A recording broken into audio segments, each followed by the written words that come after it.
WIIFTBPM. WIIFTBP. Media's just for you and me. WIIFTBP. Media's just for you and me.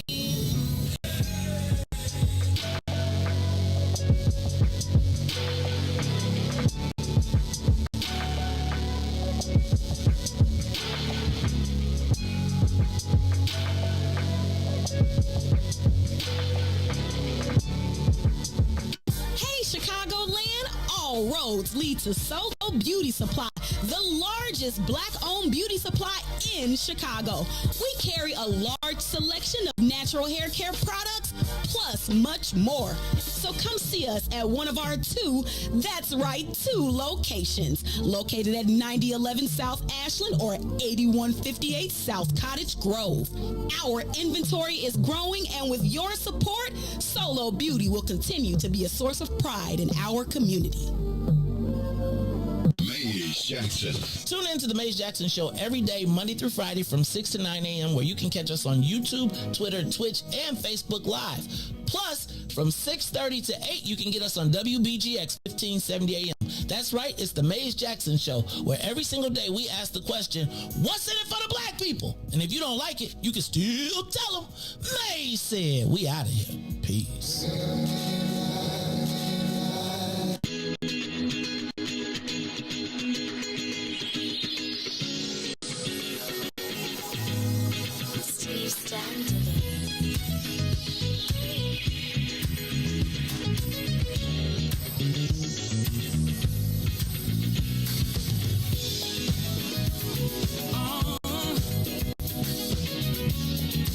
Let's reminisce.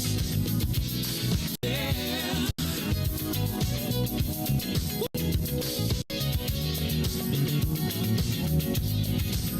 See, I remember the first day we met, a Thursday night at the club I'll never forget. Do you remember the words that I said? One night in my bed you'll never regret. And you, with your pretty brown eyes, I knew, baby, you would change my life. And you opened up my eyes to see I'm excited for our future, but I love our history. Let's throw back to the day that we first met. Let's throw back, I never will forget. Let's throw back to when we fell in love. Let's throw back, babe. I wanna throw back, babe. Is it just me? Don't you miss those nights sexing on the beach, playing Isley Brothers in between the sheets? And now we're taking flights from London to Belize, and we're popping bottles, endless shopping sprees. Still sexy as can be. I knew you're still the only one for me. Yeah. I'm feeling lucky as can be. I'm excited for our future, but I love our history. Yeah. To the day that we first met. Let's throw back. I really wanna know. Let's throw back. Let's go back. Fell in love. Let's throw back. Let's go. I wanna throw back. Oh, come on now. We were making love to the first time we let's reminisce of the when we were making love. Making love. Come on now. Let's throw back. Oh, all I wanna do is throw it back. That's all I wanna do. Come on now. Let's throw back, babe. I wanna throw back, babe. Let's throw back, everybody. Let's throw back. If you love somebody, let's throw back. Talk about the love. Let's throw back. Let's throw. I wanna throw back. Reminisce on how it used to be. Oh yeah.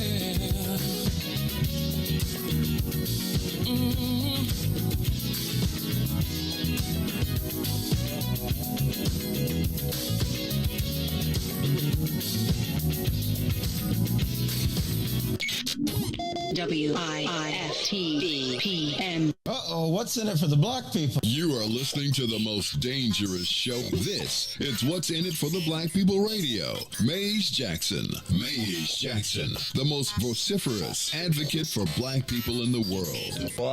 For Ruthie Moore, for Ty Stroger, I am the host of the Maze Jackson Show, asking every single day, what's in it for the black people? And if you don't like it, you can still tell them Maze said, Mayor Lightfoot, man, we ain't accepting that. We ain't accepting that. Let's go. Yeah.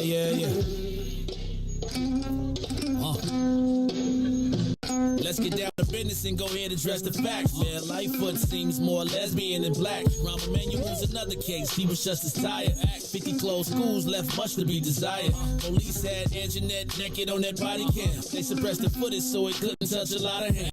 Reminds me of that 16 shots and that cover up. Both of them similar, so I went and dug it up. George Floyd killed, a lot of riots happening in the town. Southside burn and they wouldn't let them bridges down. Grandmother sick, need a prescription and plus a couple groceries. You gon' have to travel just to get it now. COVID-19 out here shutting all the business down. Not enough SBA loans to even give around. So many failed businesses that you can put them in the pile. If you don't survive the pandemic, it's gon' shut you down. We sing, dance, play ball, entertain, and crack jokes. Government infested black neighborhoods with crack smoke. System that milked us so bad, we got lactose. Still trying to find out what's in it for us black folks. We sing, dance, play ball, entertain, and crack jokes. Government infested black neighborhoods with crack smoke. System that milked us so bad, we got lactose. Still trying to find out what's in it for us black folks. Shout out to Willie Wilson, hope one day you get to send it.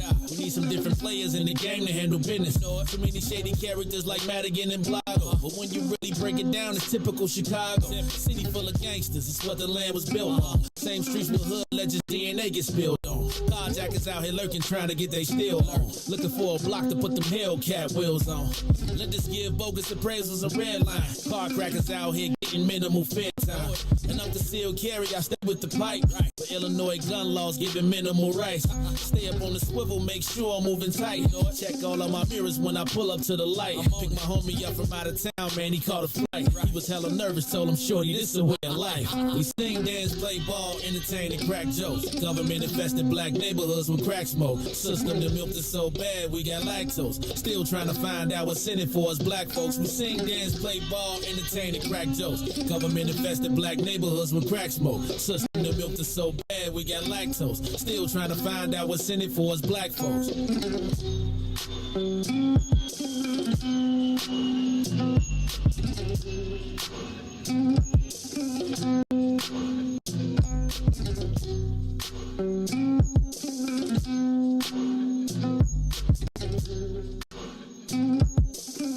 Wake up, Chicago! Wake up, world. This is the Maze Jackson Show. I am your host, Maze Jackson, here on a Friday the 1st of July. How is it July 1st already? And I haven't celebrated one day of summer yet. It's the 1st of July. It's the 1st of the month. You know I hate today. I was just thinking, dag nabbit.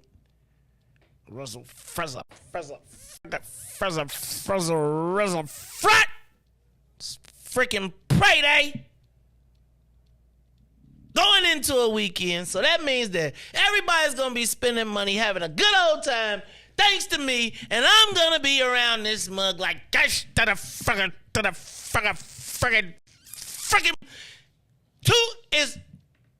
first we got Tuesday, now we got Friday. What the I was gonna call this Tell Me Something Good Friday, but just not anymore. Dag nabbit. I was doing just okay. I was starting to feel Lord. Just got paid. And you want to rub it in. Okay. All right. You know, this is the day that the employers dread. The 1st and the 15th. I started to pay y'all last night just so I could have a good day today. I was like, but what happened was I fell asleep at 7 o'clock. Me too. I ain't gonna lie to you. I was sitting in the chair. I fell asleep at 7 o'clock. I woke up at 11:30, realized that I had not done my ethics training. So I did my ethics training in my sleep and then went to bed. And then I was awake because I had slept my allotment of time. And because I have been, like this week, I have just taken naps whenever the nap has called me. I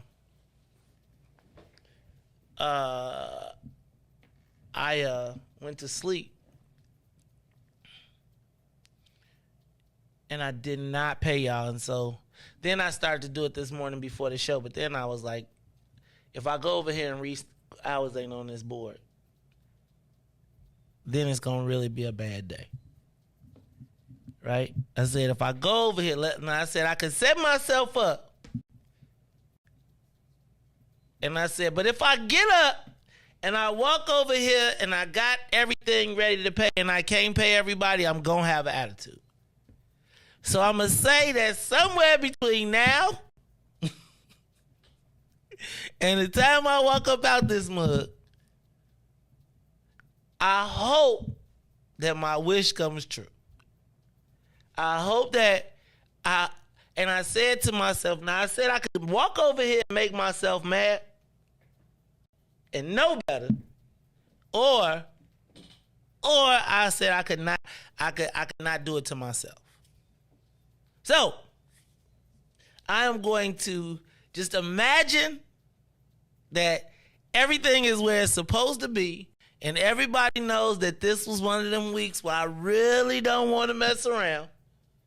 So I'm just trying to get everything taken care of so I could just be like, I'm done.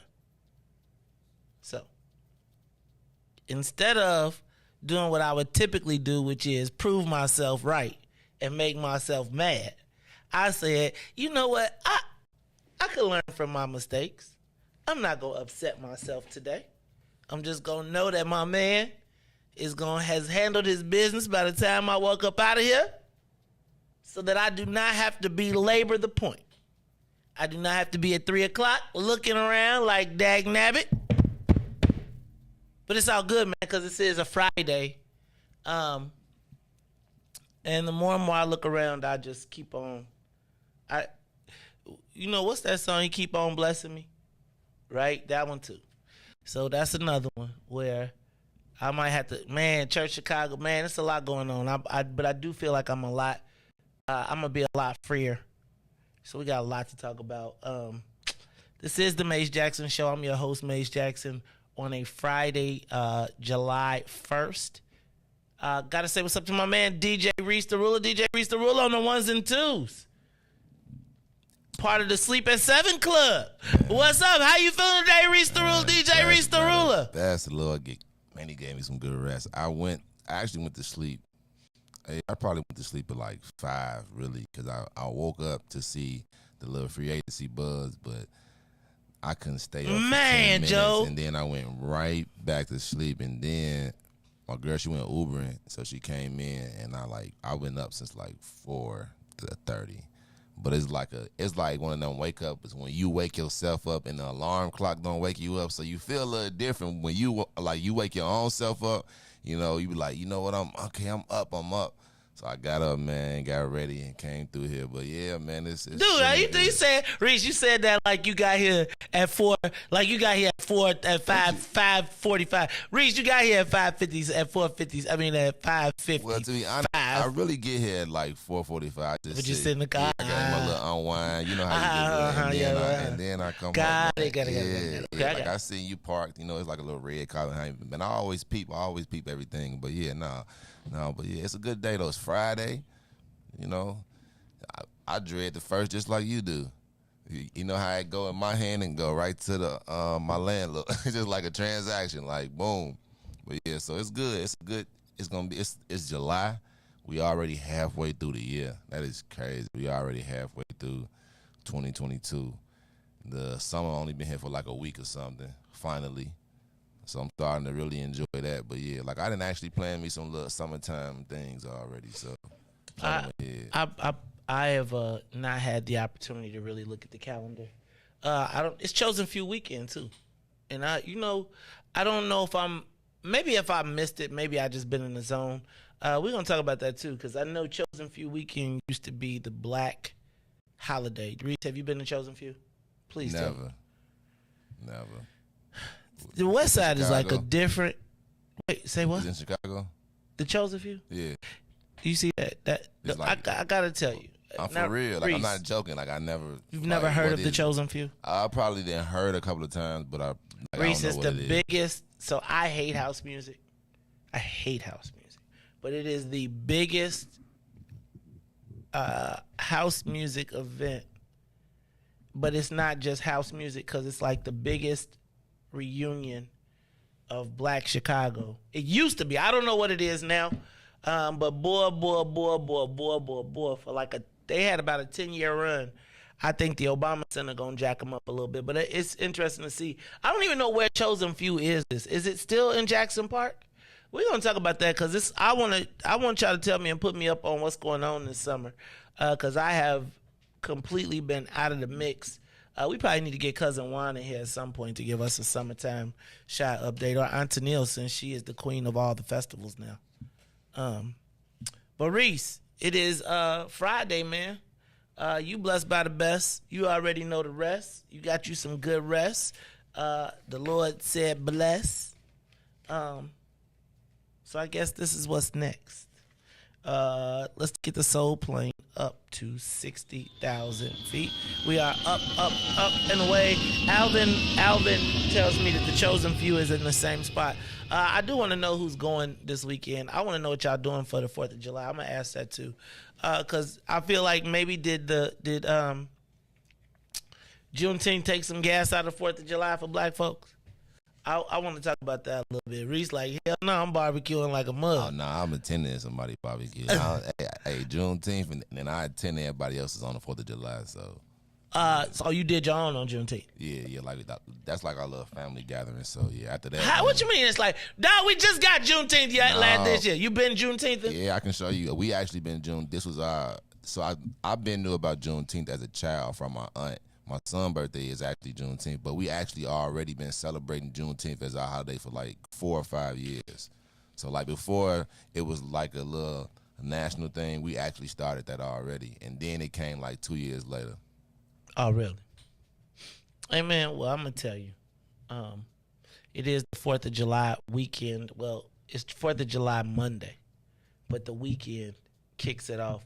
And I wonder what everybody's doing. So let's talk about that, too, a little bit more today. Look, it's the Maze Jackson Show. We are up, and away.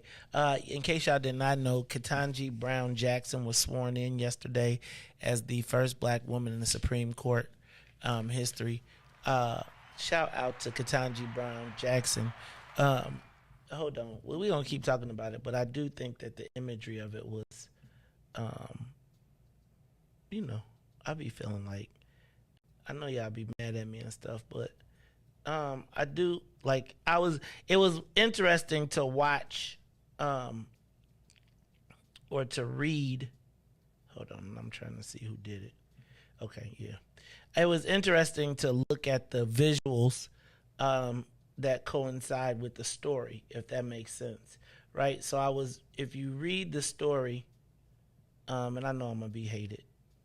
I know y'all going to talk smack about me, but I got to do it.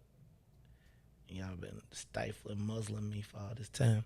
I don't know if you saw yesterday, Reese, I'm going to put the picture up on the screen when she was sworn in, and it was kind of weird. Not weird. Let me not say weird. That's a bad choice of words. But I did think that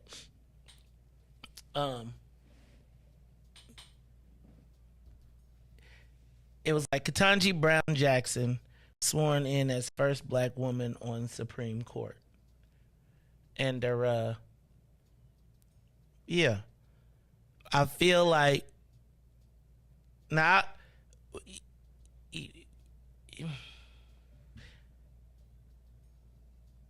I guess you can't niggerize a white guy.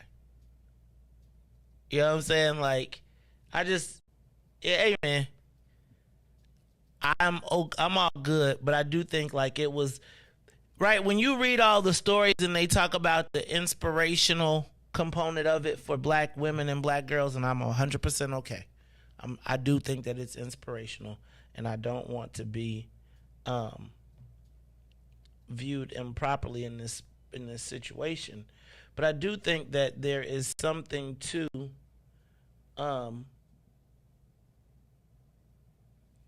like making this the aspirational thing. I do want to know, like, what is the dating pool for successful black women? Like, do they really have a choice besides, like, a white man? Do you think? Like, if you are at her level, who does she date, Reese? So I guess my question is, does she date backwards? Are there a lot of men in this category, black men, that would be at this level? I wonder. Now, if he is a plumber, I'm going to have a problem, right? Like, I'm going to have a problem. But it is,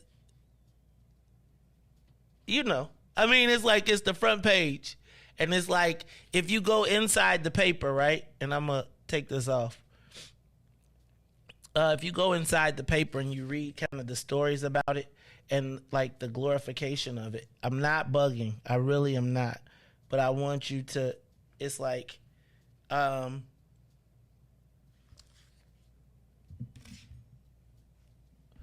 our state's attorney, the swearing in of Supreme Court Justice Ketanji Brown Jackson on Thursday sparked mixed emotions. Ooh, did they say mixed emotions?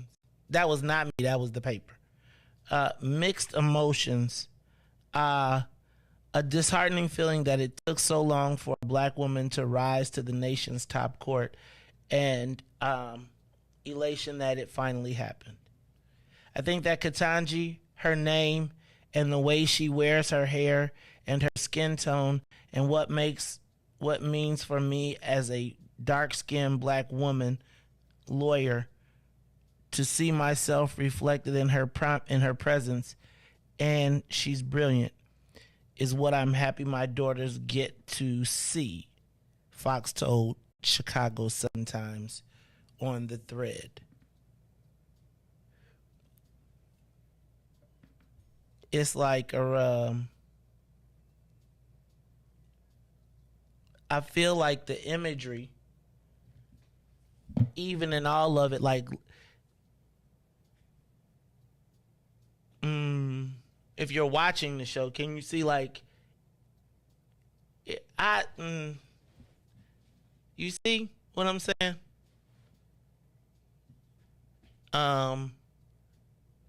No one references his wife ever. Man, I'm not tripping. I mean, having been referenced as the husband, I'd be wondering, is it like, I feel like I have a special place now. So y'all can talk what y'all want to talk. But like, if that was me overlooking the shoulder of a, they'd be like, who is that nigga in the back? We cannot, like, I do believe that there is something to the successful elevation. I mean, man, come on, man. Now, can y'all imagine if that was me standing in the background of that picture? Do you imagine? Think about what just happened to us as black men this election cycle. Like, the attachment to a black man became the devil for a kiss of death that they could turn into. Now, I'm not tripping. I do feel like, okay, again, I love it. I am super proud. But I do say that this is what they are suggesting is the aspiration for our daughters. And I wonder, where do we as black men fit in this whole equation? Like, if I was to look at that, I would say, and I was to watch what happened over this last election cycle and what was okay. Now, if I was to have spent my time talking about somebody's, right, I would have been every name in the book. I'm sorry. I'm done. That is what the aspiration is. It's the Maze Jackson Show. I'm not tripping. You saying nobody, I feel a certain way. And I might just still be a little sensitive. Man. As have I. I'm not saying he did just pop up. I'm just saying it's probably a little more difficult to be successful with a black man in the universe. Do you think it would, is it easier to be, is that probably too much? Is that too much already? Too soon, too early? But I do wonder, like, is a black man an anchor or an aid to the success of a black woman? And I would say, I don't know. I would say, well, I'm going to let it be for right now, but I do want to come back to this conversation. I'm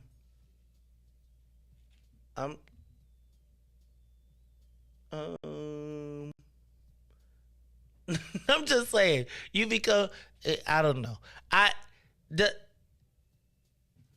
Does diversity help you or hurt you in a marriage like this? Like, I don't know. I'm going to stop for a second because I know I'm going to mess around and get in trouble. And I already was going to ask about the Roe versus Wade stuff and where the black church is going to fit in on this one. Will it compromise the democratic politics? But we're going to talk about it all. I'm just saying, yo, like if it is very difficult to Negroize a white man. It is. And I just feel like as I'm looking at that, like he was allowed to advocate for his wife. It's the Maze Jackson Show. I'm your host. As people are sitting around like, oh my God. Man, please. It's the Maze Jackson Show. We'll be back after these messages. The Maze Jackson Show will be back after this break. Broken screen? Crash system?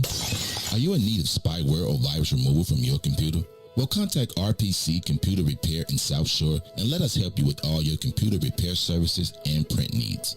Need office or print production services, copies, scans, fax, or even notary service? Then stop by and support RPC Computer Repair and Print Shop located 1741 East 71st Street in the 71st Street corridor, newly revitalized South Shore areas, and let RPC be your one-stop shop where we believe RPC is your PC. RPC Computer Repair is also a UPS access point where you can drop off and pick up your important packages. So let RPC be of service to you. Call RPC Computer Monday through Saturday, 8 a.m. through 6 p.m. at 773-966-4457. That's 773-966-4457. Visit RPC at rpccomputeringinc.com for more information. And now, traffic and weather. Yo, who said devotion has to be sad? Yo, check this out. The Lord is my shepherd, and I want. He's making me to lie down in green pastures. He leads me beside the still waters. He restores my soul. God's gonna turn it around. Come all the way with me. Good morning. What's in it for the Black People Media family? The time is now 6:32 a.m. I'm Riis the Ruler with your Chicagoland area traffic and weather report. Head over to the Kennedy. O'Hare to the Loop will be 21 minutes. Outbound to O'Hare will be 18 on the Edens. Deerfield to the Exchange will be 20 minutes. Exchange to Deerfield will be 28. On the Eisenhower, 28 minutes in both directions. On the Stevenson, we have 33 minutes in both directions. Bishop Ford, I-80 to the Dan Ryan, 34 minutes, 27 minutes to I-80. The Dan Ryan is 17 minutes to the Loop, 13 minutes to 95th. On DuSable Drive, north and south will be locked in at 8 minutes.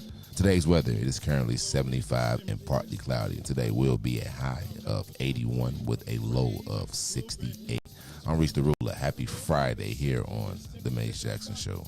From the grave back to glory.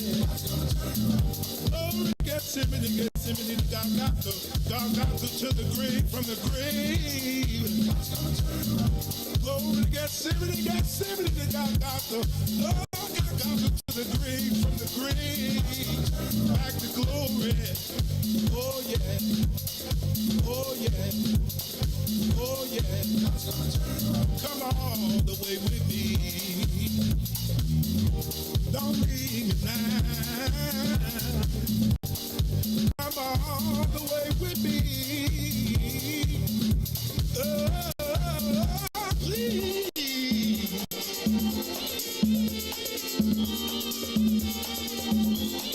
God's gonna turn it around.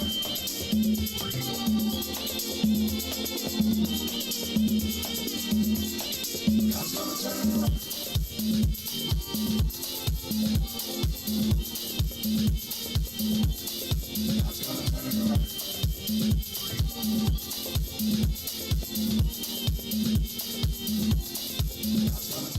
You are listening to the Maze Jackson Show. I'm your host, Maze Jackson. Got my man DJ Riis the Ruler in the building. And Riis, I think I figured it out though. I think if you look at TV, and I think it works both ways. I don't think it's just a black woman. I think I'm starting to believe that for mainstream success,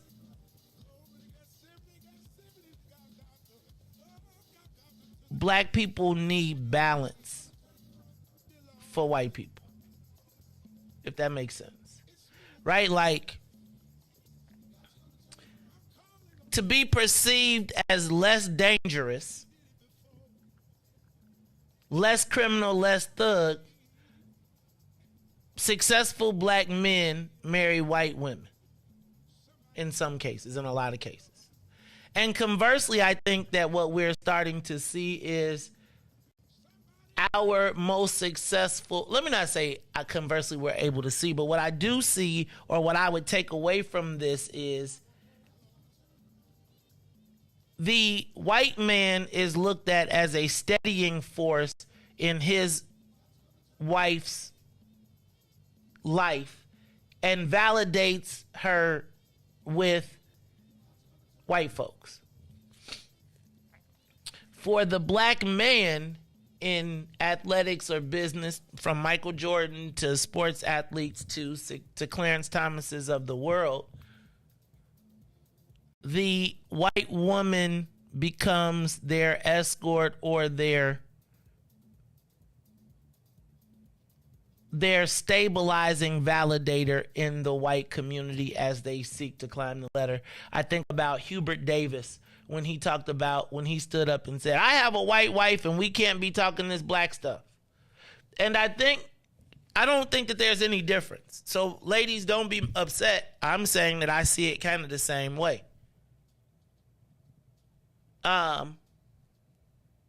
You feel me? Like, I feel like there's a space in the universe that as you get to a certain level, maybe, that if you seek to get past that, it's going to be tough without having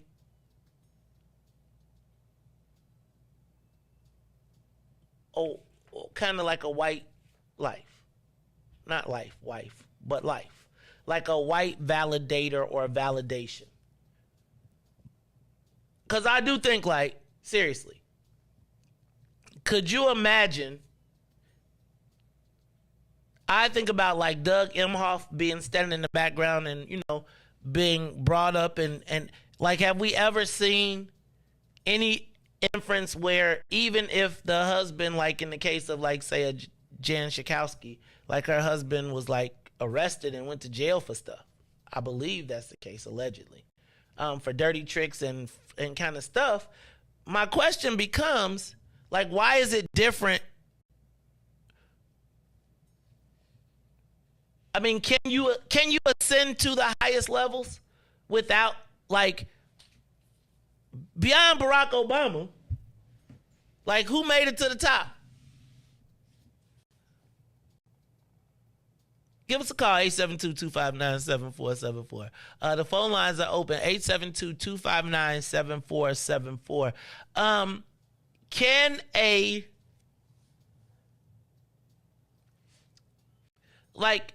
And again, I think, like, in the case of Barack Obama, I feel like he had a validator in his family because he was mixed, right?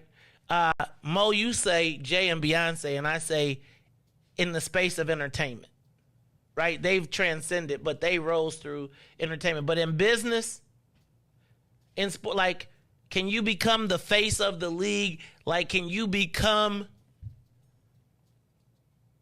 without a validator? Like, what gets a black person?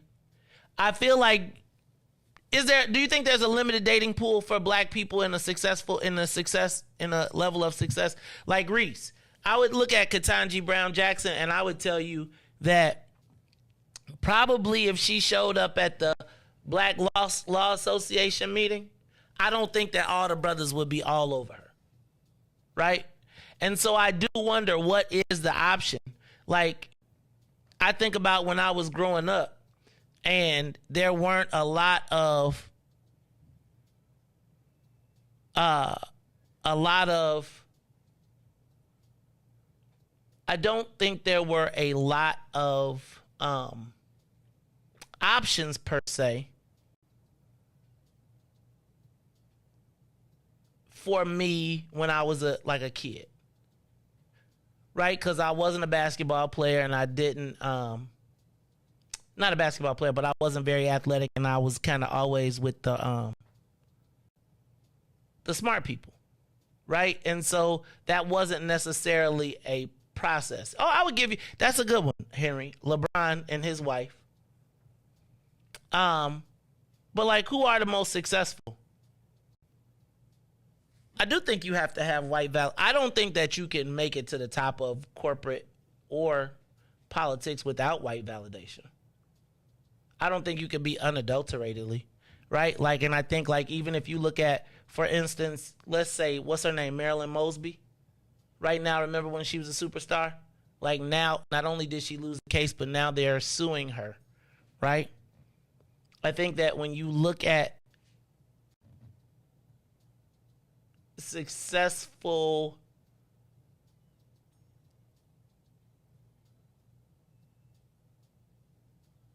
give me an example. Like, who would you say is the most successful Black Power couple? Take away, like maybe Russ. What did you say? Jay and Beyonce,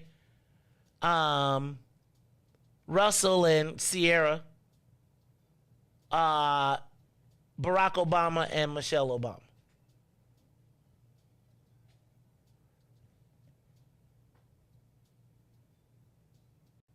Give me a thought. Like, is there a dating pool for successful Black women? Do they have, like, again, think about it this, Reese. The two top Black women in the whole joint, like the vice president, I'm still a little, on that one, and Ketanji Brown Jackson. And I would say that, quite frankly, they are probably the two most high-profile Black women in the business. Do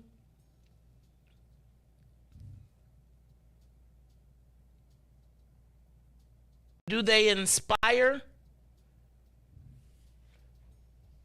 I guess my question would be like, what does it teach Black? Like, is there, like, I don't think that she's wrong for dating dude, and I don't think she's wrong for marrying dude. I guess my question is there a pool for Black women of that success level?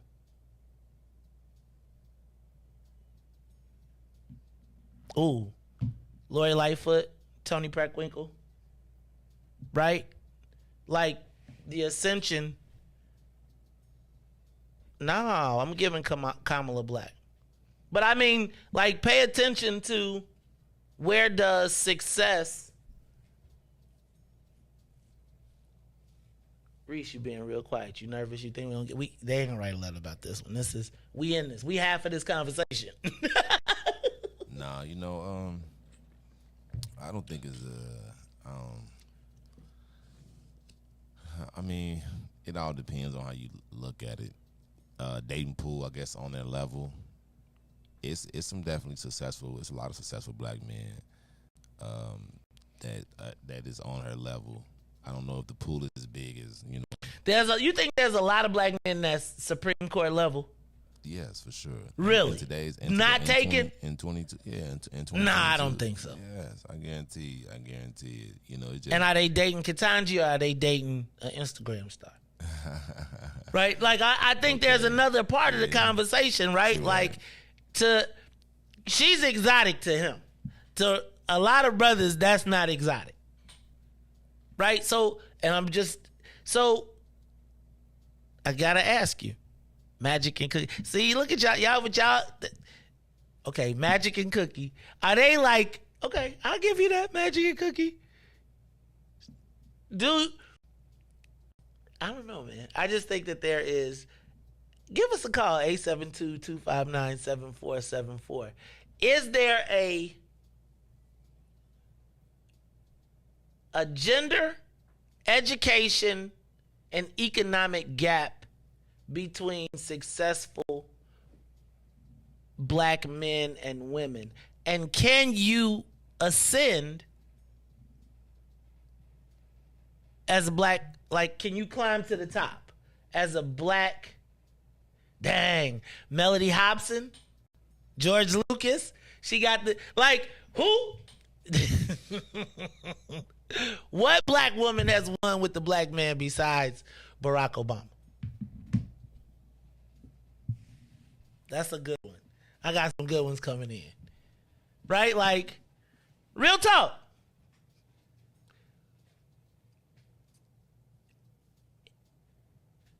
And do we miss, and like, I guess my thing is, are successful black men and women grown up together where they would see each other? No? All right. Give us a call, 872-259-7474. Are y'all counting Steve and Marjorie?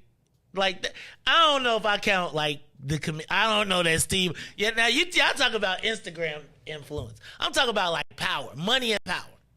What about Dwayne Wade and Gabrielle Union? See, I think that's popularity. That, like, they can't, like. They got Angela Baskin and her husband, Courtney. Again, what can they change? Denzel, okay. I'm saying power, dog. I'm saying, like, where you're in a position to be, like, making life and death decisions, will they trust you in life and death decisions without somebody white being like, I got this? They got Oprah Winfrey and Stedman on here. Oprah ain't control. Oprah got, this is all TV. Like, hey, she got the right to, you got a right to hit the nuclear buttons? Oh, we need a white dude in the room. Hold on, you gonna decide the fate of the country? Oh no, somebody, we gotta know, who are your white people? They got Nelson Mandela on here and his wife Grace. They let him out of jail and said, you could be the president of the country, but you can't have the keys to the bombs. Go ahead, keep on. Come on. Who gotta call him? Who they letting you?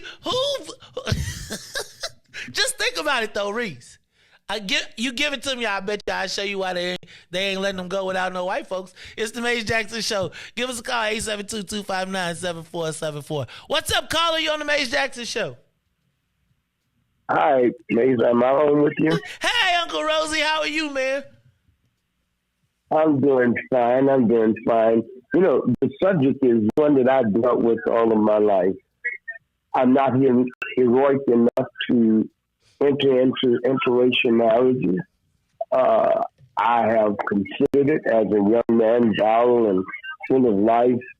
But I think one of the difficulties we have is assuming that we are monolithic.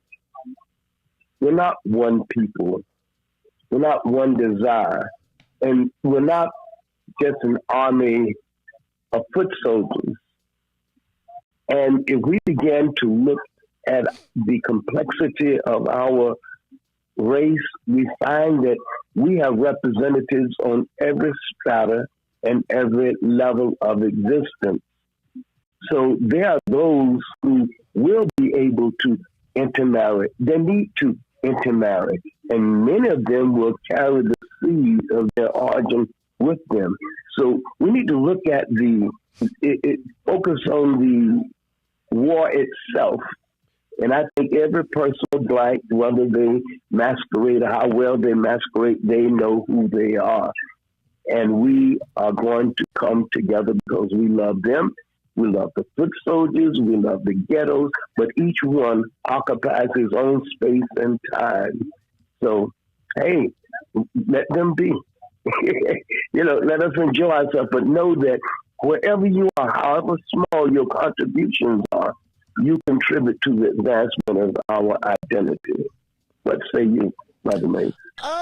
So let me say this, and thank you for your call, Uncle Rosie. So it would be hypocritical of me to suggest that there would be no interracial dating. I would also suggest that depending on where you have become successful, you often find yourself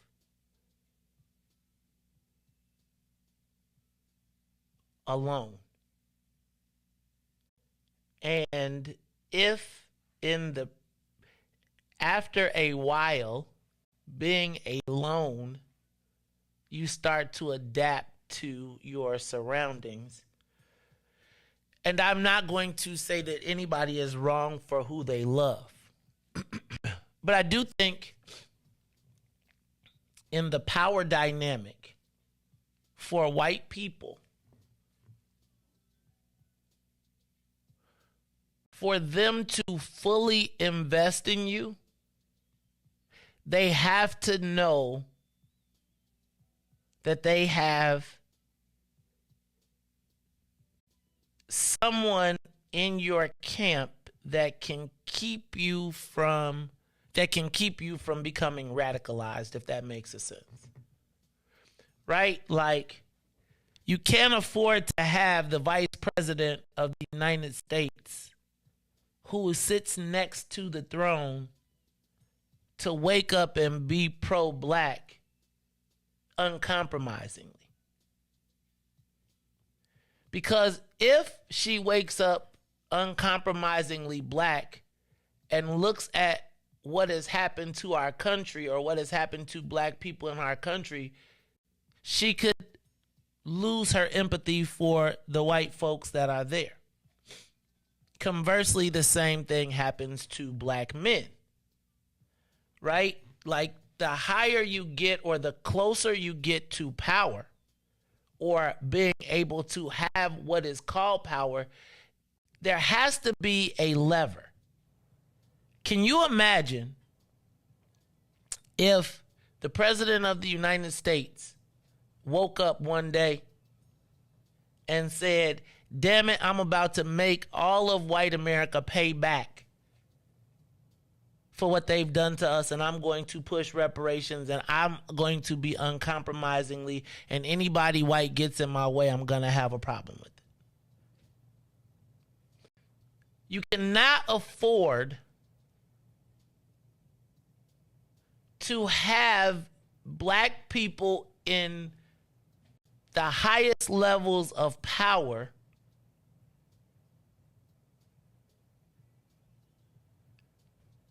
that cannot be compromised.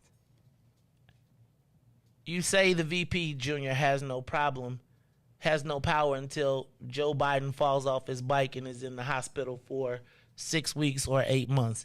And if she wakes up in that premise, I guess my thing is, one of the things that I try to always make sure that we do is we always have a hook. Right? I gotta always make sure that you can't be completely for black folks, because if you are, then we could lose. And in my estimation, what I often see in that space is knowing that there is somebody that can get to you. There is somebody that can make you say, that can make you be like, man, that can make you compromise. Even in this conversation, right? Like, the easy thing to do would be for me to be like, oh, God damn it, and it's terrible. But you can't really do that, because think about how many times that even for me, when I'm all upset and I be like, but my friends in Bolingbrook. And I think that one of the things that happens in this power dynamic, and I'm really starting to pay attention to it, is, and and this is not just in this case, but you pay attention to if you get to a certain level, you have to have a white validator. Right? And I don't think it necessarily has to do with who you love. I think it has to do with who trusts you or who knows that they can make sure you don't go off the deep end. What you know is that what we know is that a lot of times the people ain't gonna go off talking all that black stuff. Does that make sense? Like, they can be conscious, but they not gonna be going off talking all that black stuff to the point where they gonna do something crazy or be perceived as being crazy. Like, there is a stabilization factor. Let me read some of these comments because I know I'm about to get in trouble. Hold on. Tanil says, do I have to dim my light to make you feel okay? Or are you coming into this happy, whole, and healthy? And that's my point, though. That is, I do think there is a challenge with like I think about like, kind of like the conversation we had yesterday. Like I do feel like, how is this our reality? So I don't know. Give me a call, 872-259-7474. Is there a black dating pool? Is there a deficit in the black dating pool at the higher levels? Do you have to, does having a interracial marriage or do you believe that that's a validator for some people? Can it be? Does it provide a level of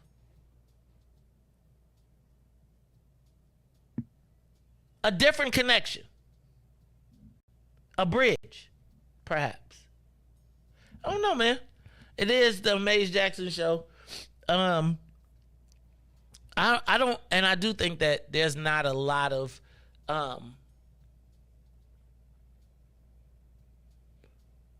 I think when you get to higher levels, I think you rock with the people that rock with you. Right? And I can't tell you how many times I've been to a party and it'd be like 1,000 people there and only 4 people talk to you. And of the 4 people that talk to you, the black people is busy trying to talk to the white folks so they can prove that they ain't you. Like when you get to certain places, it's almost like when you give the brother nod, they be like, "Don't do that to me around here. I'm not one of you." And I am coming to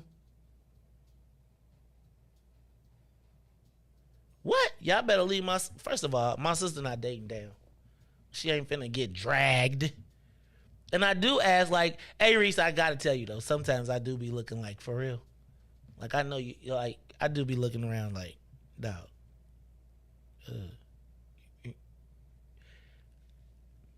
I wonder what our standards are sometimes for our people. Look, y'all, it's the Maze Jackson Show. I am super excited for Ketanji Brown Jackson, but I do think that I am nervous that she becomes the model for our young women, and there are no adequate black men. Like, I just felt like the thing that jumped out to me when I was looking at that, Riis, was that big picture on the cover of the Sun-Times where, again, standing in the middle of the whole thing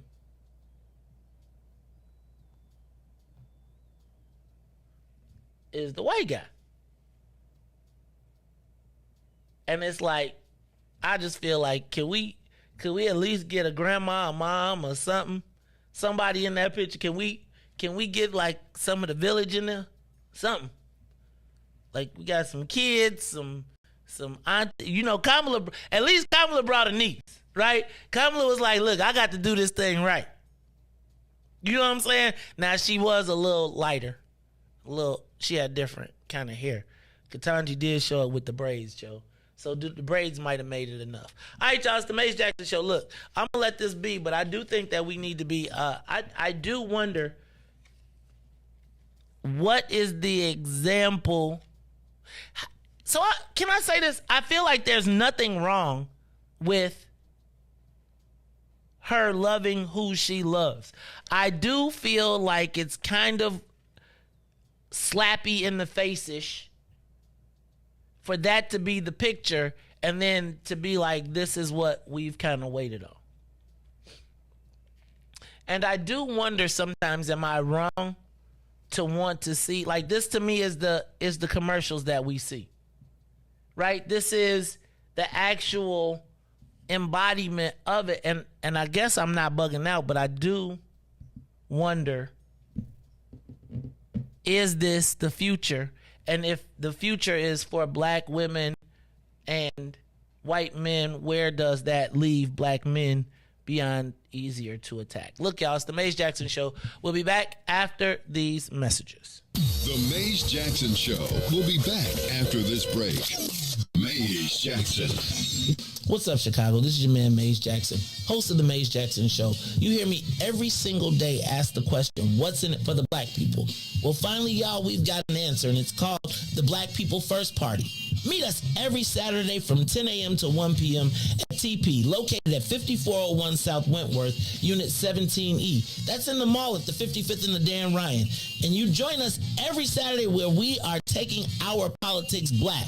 We'll teach you everything you need to know about the game, from how to collect a petition, to how to knock on a door, to even how to become the next mayor of the city of Chicago.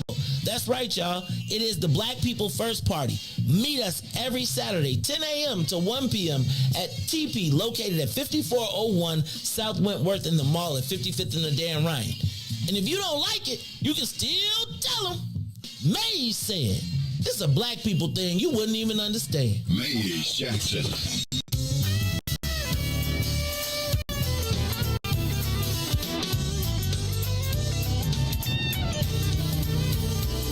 I'm so glad that the Lord, He keeps on blessing. Y'all, I must say, every day, He's making a way. Ooh, keep on blessing me. Blessed in the city, blessed in the field, even when you come and go. I'm so glad that the Lord keeps on blessing me. Y'all, I must say, in spite of, He just keeps on. Yeah, keep on blessing me. Oh, keep on blessing me, blessing me, blessing me. In spite of me, He keeps on blessing me, blessing me. I don't deserve it. He keeps on blessing me, blessing me. All the time, He keeps on blessing me, blessing me. Lord, we need you. Lord, we need you. Lord, we need you. Can't make it unless you. We need you to stop it. Come on and stop it. Do it every day, every hour. Come on and do it. Do it for us now. Somebody in a hospital, somebody down, don't feel too well, but bless us now in the name of Jesus. Oh, please, keep on blessing. That's what Grandmama said. Please, Lord, please, yeah. Oh, please, yeah. Keep on blessing. Keep on blessing me. While I'm driving the car, while I'm sweeping the floor, while I'm cooking dinner, taking the kids to school, walking down the street, walking through the grocery store. Keep on blessing me. Anywhere that I stand, anywhere that I stand, keep on blessing me. In the name of Jesus, thou son of David, keep on blessing me. Have mercy, oh God. Please don't ever stop. Please don't ever stop. When I'm disobedient, please don't ever stop. When I go against your will, please don't ever stop. When I turn away side, please don't ever stop. Oh, please, Lord, please, Lord, please, please don't ever stop. Please don't ever stop. Please don't ever stop.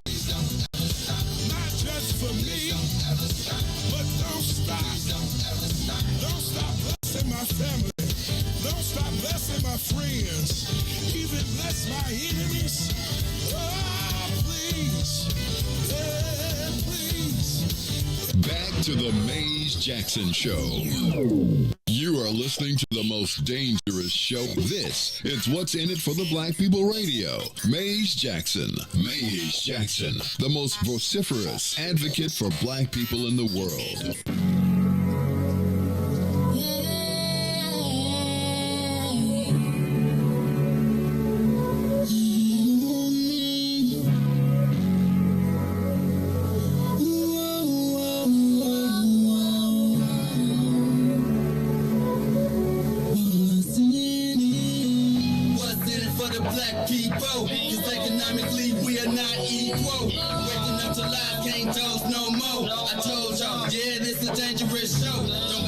Church if you ain't trying to help us. Don't even try to be around and can't protect us. We see the lies now of the politicians. We need money and no symbolism. It's Maze and Riis and Ruthie and Ty explaining how we all come from God, giving us tools to beat the odds. If we united, our movement gon' stop. If they ain't trying to help us, they ain't trying to do nothing. We gotta do something. We gotta stop running. It's time to confront the problem. Really, you expect you oppressed to solve.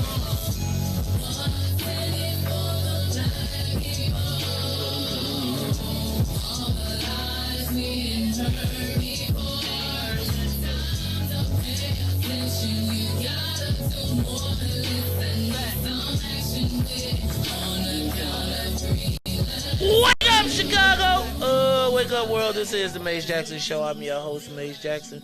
Got my man DJ Riis the rule on the ones and twos. And what y'all talk about reality? Y'all around here mad? Don't be mad. My man, one of my commenters said that black women really don't have many options. Successful black women really don't have many options. So many brothers are in jail, and so many brothers that are not in jail are locked out of the economy, which I do agree with. I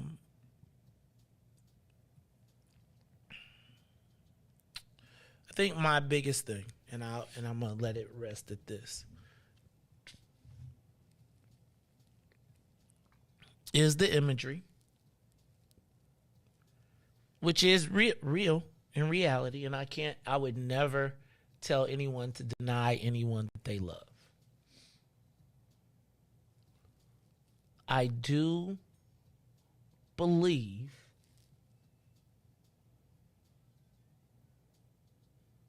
that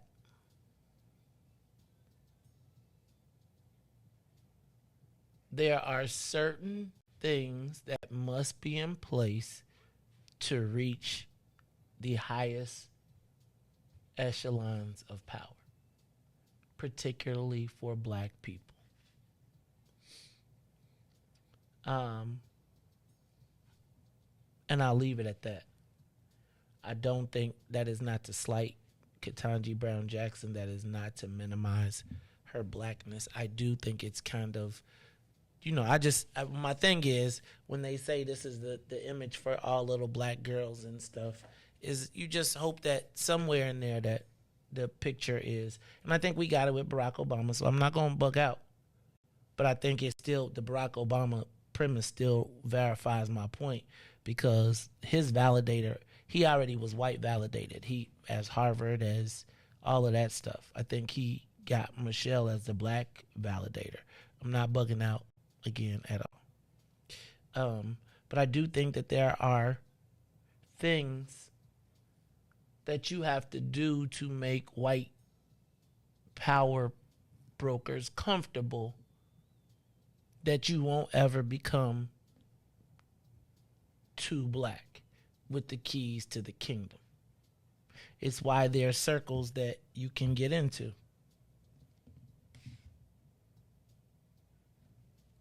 What you talking about? Needles in haystacks.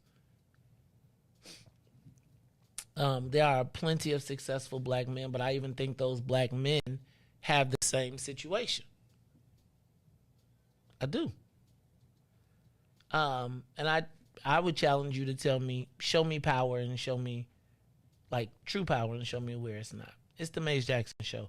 I'm going to move on because I want to talk about now. I didn't hit all the headlines. What's the matter, Reese? Why are you looking at me like that? A few more things. Migrant death. Did you see all those people that were killed in the back of that semi-trailer truck? I don't know what the death count is up to, but it is the most devastating migrant kill. Like, how bad do people want to come to the United States that they would be piled into the back of a semi-truck with no ventilation, no air, and people were dead? They said it started out with 54 dead, and that number is climbing.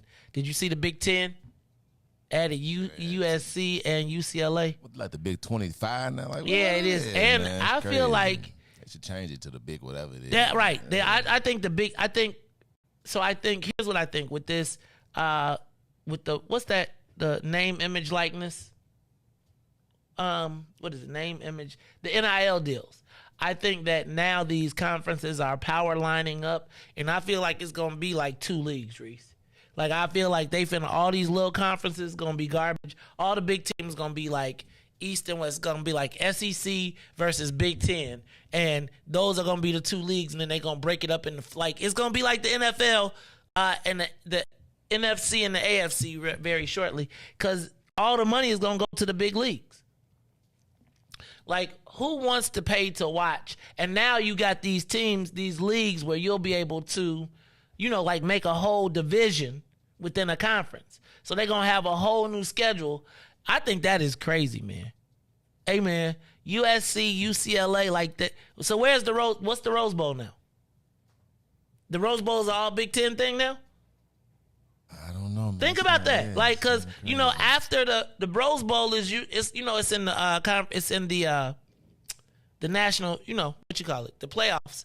But I do wonder what happens with the Rose Bowl, and like, I don't know that this is kind of the sense. I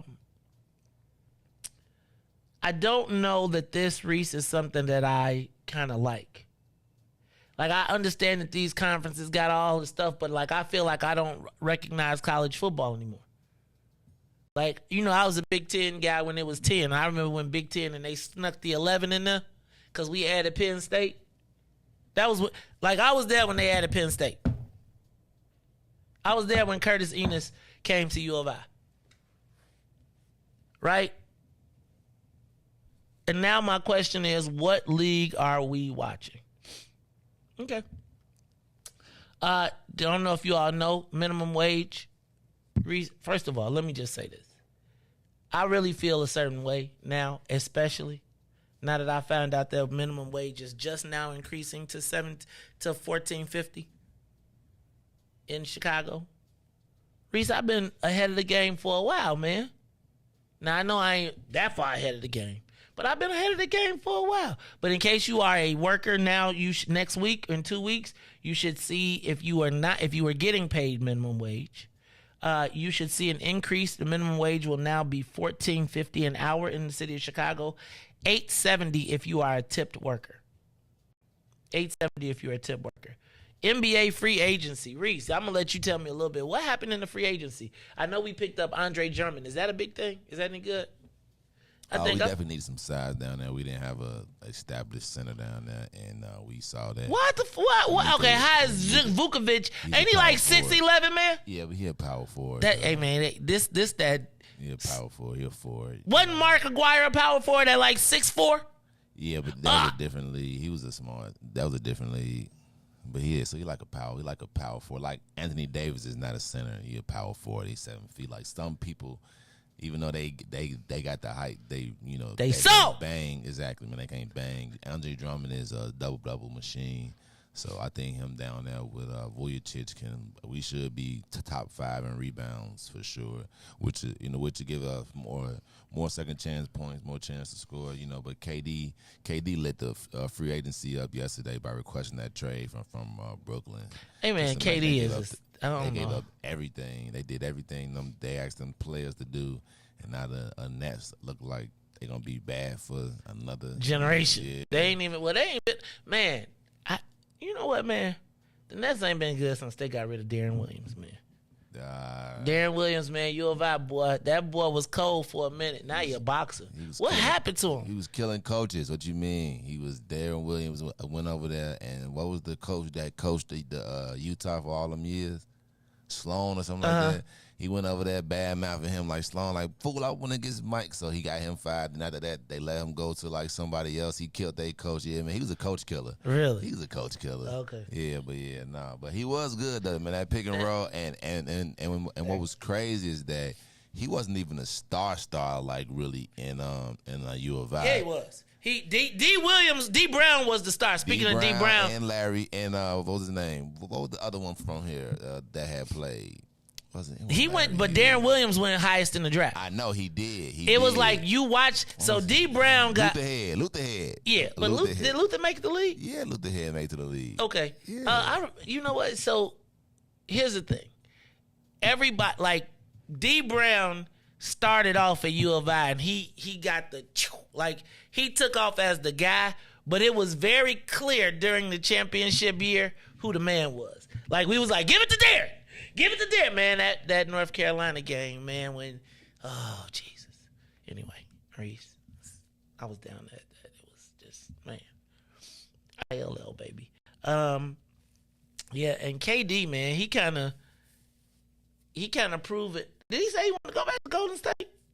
No, his two Miami. His two was Miami and Phoenix. So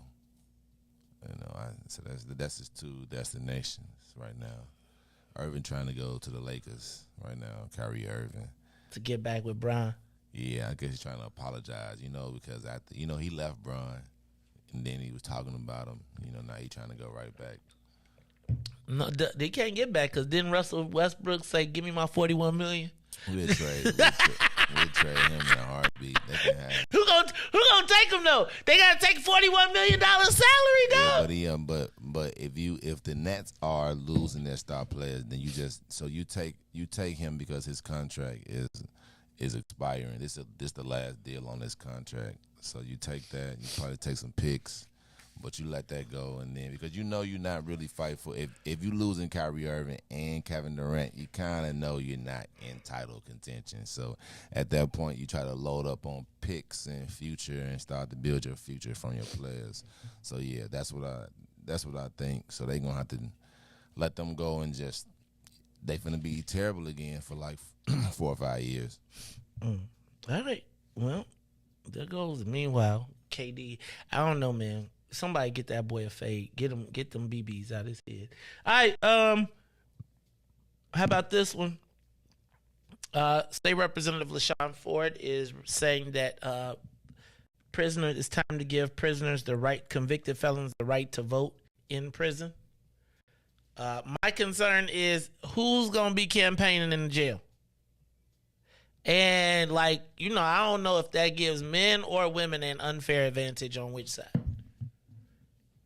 Do you think that people in jail are they the most informed? Right? And then my question is, if they're able to vote, does their vote count in the places where the prison are, or does their vote count in their home where their home is? Not tripping, just want to know how that works. What are your thoughts? Should convicted felons now once you're released from jail, you have the right to vote in Illinois. But they're suggesting that if you're in jail, you should have the right to vote. I'd be curious to know, what do you think about that? That to me seems like an opportunity for rife with voter fraud. Riis. Somebody could just go through and put money on the books. You know what I'm saying? Just be like, I got $4 million. Give me $1 million on all and I'm going to spread it across everybody's books. Like, do you get to come? How do you have a campaign of it in the jail, in the prison? I just think it's a lot to be thinking about. Did you see the grocery tax and gas taxes have been suspended? Only till right after the election. That's kind of crazy to me. Like, the gas tax being suspended or being dropped, they're making them. Check this out. The legislature is making the gas stations at their own cost put stickers on all the pumps that say your gas tax has been dropped by the Illinois General Assembly. Reis. They making them pay for it. They making you pay. They making them put a sticker that says this is brought to you by your Illinois legislature. And now the Illinois Policy Institute is saying, and they coming behind them putting stickers saying only until after the election. That's kind of crazy, but it is going to work.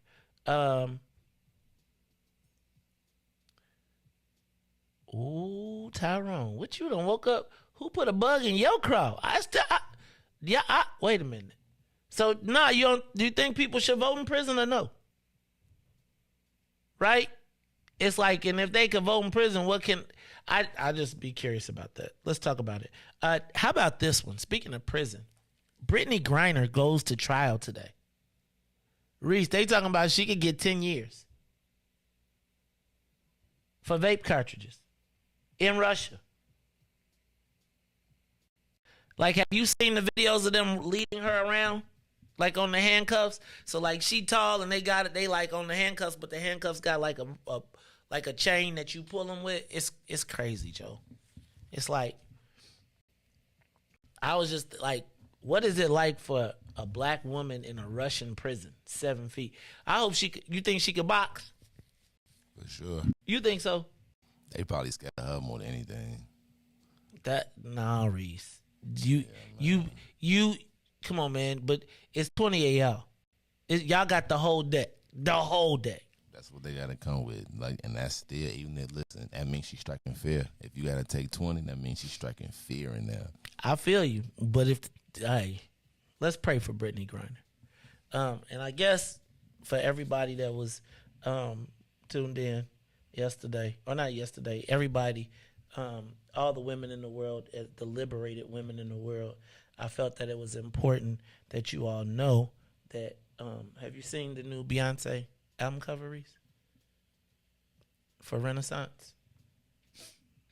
Beyonce around here, like, I'm on some, she wrote, it's like, behold the pale horse, like a constellation or something going on. Beyonce got a new album, You Will Not Break My Soul. Jay-Z out here like, man, I'm just tell you, how's she on the horse like that? Did you see it, Reis? Have you seen the Beyonce new album? She halfway ain't got no clothes on. I be like, do your mama know you be dressing like that? Anyway, y'all, it's the Mace Jackson Show. We'll be back after these messages. Oh, no, what am I doing? Oh, my God. No, I'm sorry. That was the headlines. Dang, I'm looking at the wrong thing. All right, Reis, well, we was talking about this a little bit earlier, but you got the button back there, so why don't you go ahead and hit it, because it's time, not to go off, but to... It's time for the social media question of the day. How is inflation impacting your life?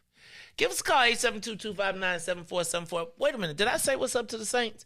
What's up to the Saints out there tuned in at WBGX 1570 AM? You give us a call every day. You tune in with us every day from 6:30 to 8, live on WBGX 1570 AM. That's the Big Gospel Express. You can give us a call at 872-259-7474. 872-259-7474. Now, if you're not listening to us on the radio and you want to catch us live, you can watch us on Facebook Live, YouTube, Twitter, and Twitch every day, 6 to 9, Monday through Friday, and we are broadcasting live. And we are talking about the social media question of the day. How is inflation impacting your life? Give us a call, 872-259-7474. Governor Pritzker reduced the... eliminated the taxes on groceries, reduced the gas tax hike, which he saved you 2.4 cents per gallon that was coming.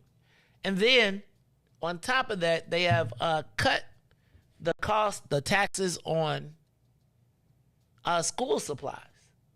And I guess my thing is that enough? Are you feeling, can you tell that inflation is happening? I know you can feel the price at the gas pump. Reis, I rolled up and regular was $5.86.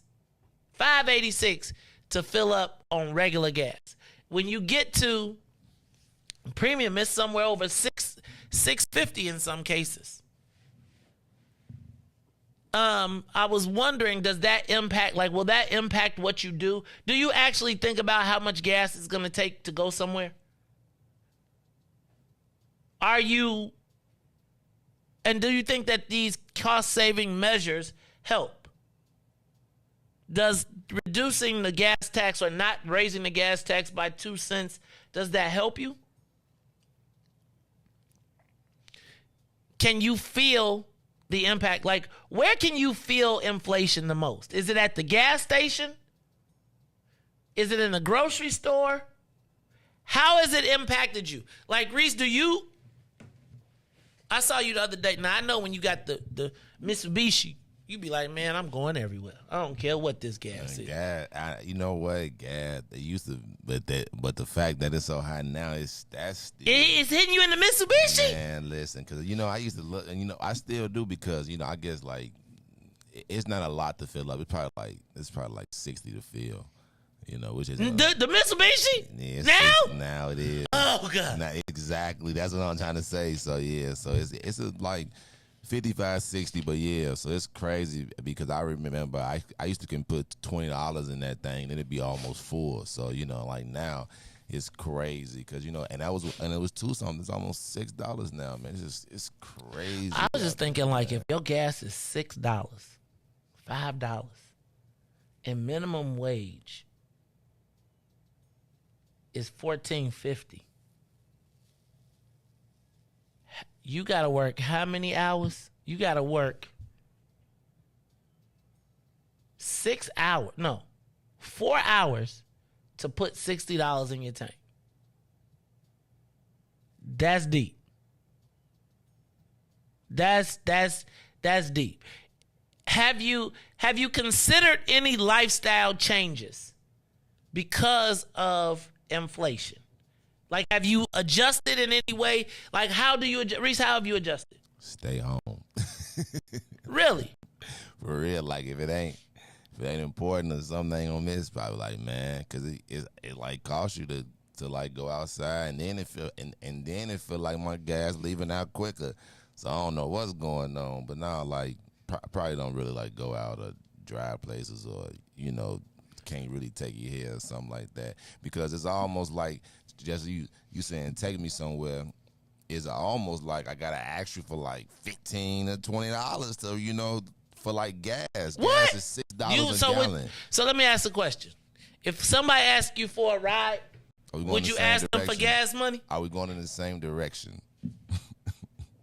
Do I have to pass you to go? If I'm already passing you, then sure. But if you're going to take me out of my way, so I have to go a whole opposite way, depending on,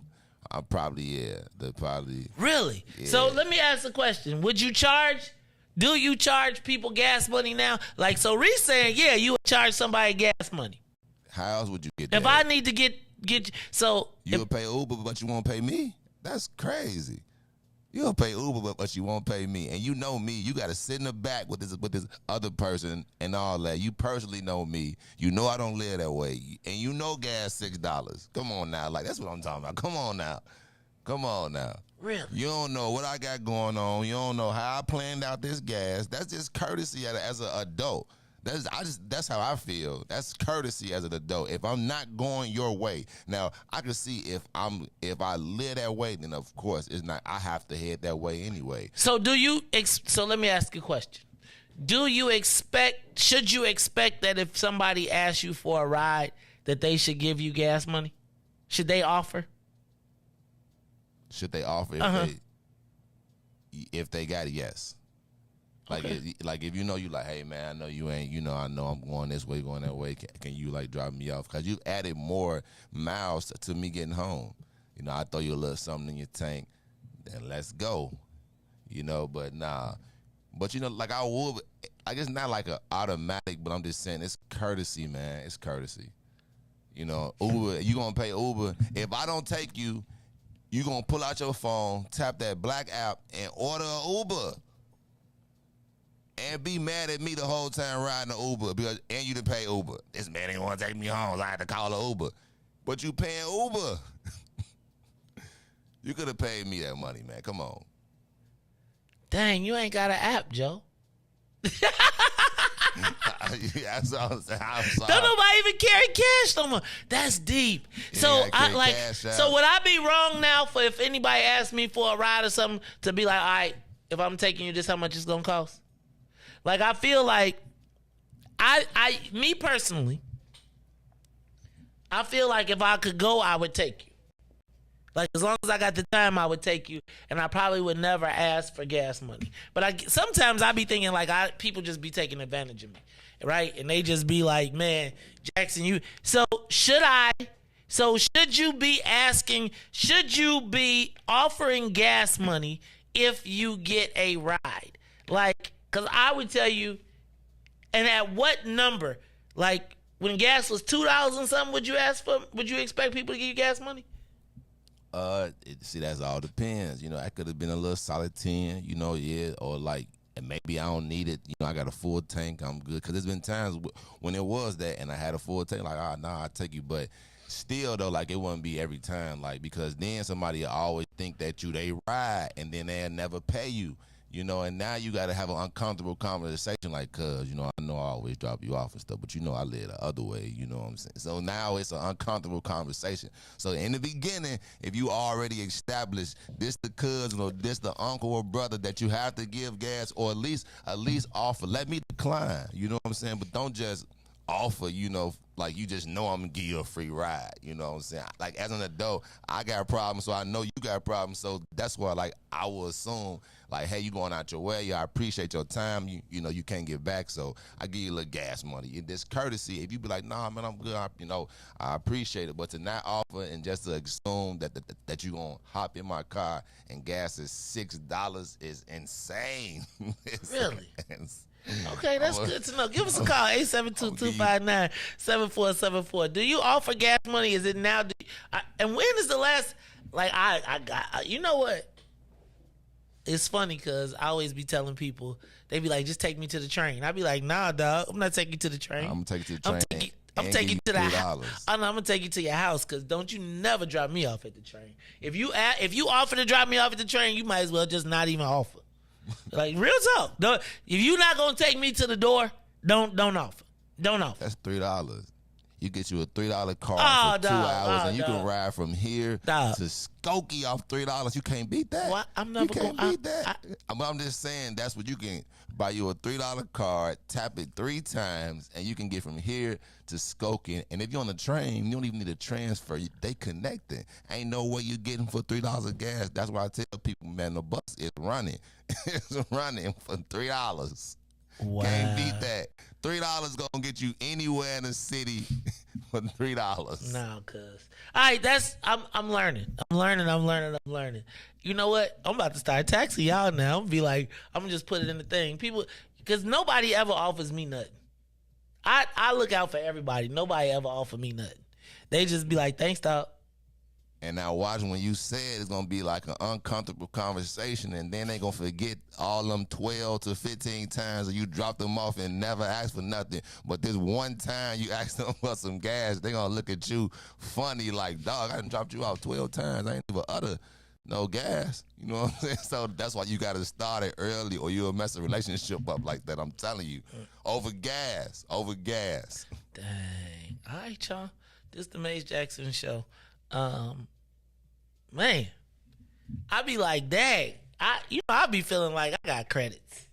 I be feeling like I got credits. Homie. I be looking around like, I know you can't tell me no, considering all the times that I did give you a ride home. Like, how dare you? That's so crazy. I learn something I have truly come to the recognition that my rules of engagement are completely screwed up for this world, and we are going to talk about it because, yeah, I think my rules of engagement are completely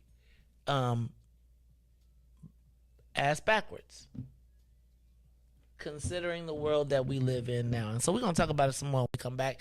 It's the Maze Jackson Show. I'm your host, Maze Jackson. Got my man, DJ Riis the Ruler, after these messages. The Maze Jackson Show will be back after this break. Maze Jackson. Tune in to the Maze Jackson Show every day, Monday through Friday from 6 to 9 a.m., where you can catch us on YouTube, Twitter, Twitch, and Facebook Live. Plus, from 6:30 to 8, you can get us on WBGX 1570 AM. That's right, it's the Maze Jackson Show, where every single day we ask the question, what's in it for the black people? And if you don't like it, you can still tell them, Maze said. We out of here. Peace. Hey, Chicagoland, all roads lead to Solo Beauty Supply, the largest black-owned beauty supply in Chicago. We carry a large selection of natural hair care products, plus much more. So come see us at one of our two locations, located at 9011 South Ashland or 8158 South Cottage Grove. Our inventory is growing, and with your support, Solo Beauty will continue to be a source of pride in our community. I love being black. Do you love being black? Yeah, I love being black. Hey. Do this for my people all across the globe. Hey, it's break. The skin I'm in fit me fine, tailor-made, yeah, I'm comfortable. And so it seems I'm still chasing my dreams. They told me, watch my steps, they want to pull the rug from under you. This is transparency, my life 3D. You live every word that I utter, reporting live from the gutter. Where the mind's hard to change, but we don't give up on our brothers and sisters. Cause we all need one another. The time's getting closer, revolution, feel it coming. I can smell it in the air. Inhale it, let it embody you. Because chances are the cops pull you over, they body you. Plus we don't trust each other, so it's just another obstacle. Why? Some hurdles to make a change, it ain't optional. Olympian mindset in this booth with my binoculars. I see my vision getting clear, just as what a prophet do. My music touch the people's soul, black power gospel tune. So many styles, watch me kick them like they soccer moves. Falling rank and file, this is my platoon. Soldiers at attention, ain't no Willie lynching. This the program, who they think they kidding? Reinvent the system, total reconstruction of our mental stigma. This ain't a game, boy. Still they think I'm talking about Nintendo's, that's a shame, boy. Augment reality, better fix your brain, boy. I love my people, hope they love me black. I'm going hard and ain't no holding back. Watch me react, I put my fist up in the skies like a beacon for believers that one day we return to our greatest sin. We seek it all the glory we can obtain and keep reaching. I'm painting this picture, I hope you see it. Guess what the theme is? I love being black. We turning up, I love being black. Say it loud, man, I love being black. One more time, I love being black. Hey. Well, how about you to sing these tunes too? Customize for you a little something you can grow to. Feeling good about yourself, melanated, move muse. Always service humble pie, we don't care about who's who. Light brown or dark skin, this right here's for you too. We are the gods of the earth, living proof truth. Say it loud if you black and proud, I salute you and that's a fact. Where you at? Let me hear you say it back. I love being black. We turning up, I love being black. Say it loud, man, I love being black. One more time, I love being black. Hey. Super melanation, renovation of our databases. Gotta fix the trinity to make it past the matrix. There's a rabbit in the hole. No decision, you gon' chase it or just shut up for complacency. Here's your motivation, black power in your veins. Up to us to build a nation. European mental detox, completely we erase it. You can't keep fighting over old information. Probably bring it right back if you love being black. I love being black. We turning up, I love being black. Say it loud, man, I love being black. One more time, I love being black. Hey. You are listening to the Maze Jackson Show. I'm your host, Maze Jackson. Got my man, DJ Riis the Ruler, in the building.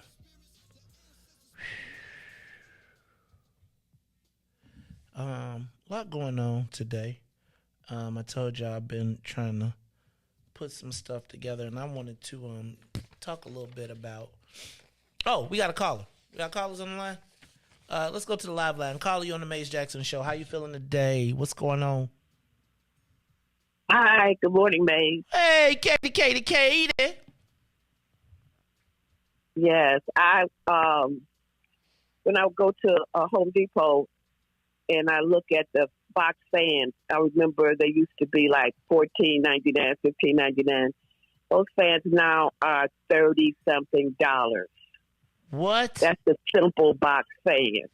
You mean the one that you just talk in as a kid and go, brrr, the ones like that with the white, and it be a color around that fan with the square box fan. The Really? square box fans are 30. Yes, they are $30-something now, or close to 30. Yes, I said, oh my God. So, so I got about 4 of them because, from before the pandemic. I just always had them around in the last 10 years. So now I treat them like gold. I tell my granddaughter, do not jerk these fans around. Wow. The fans that I bought for $14, they're now $30. So that's one of the inflationary prices that is affecting us. Everything is just so high, it's ridiculous. And I remember when I was young and they said inflation, I said, well, what's inflation? Because, money was pouring in. I wasn't that affected. But now I see it's horrible out here. And it makes you, Is it changing you up a little bit? Katie, does it make you make different decisions? Like, how are you choosing? Like, what has this inflation done to your choices that you make? I'm staying home and trying to stay out the stores. Not doing anything that I don't need to buy.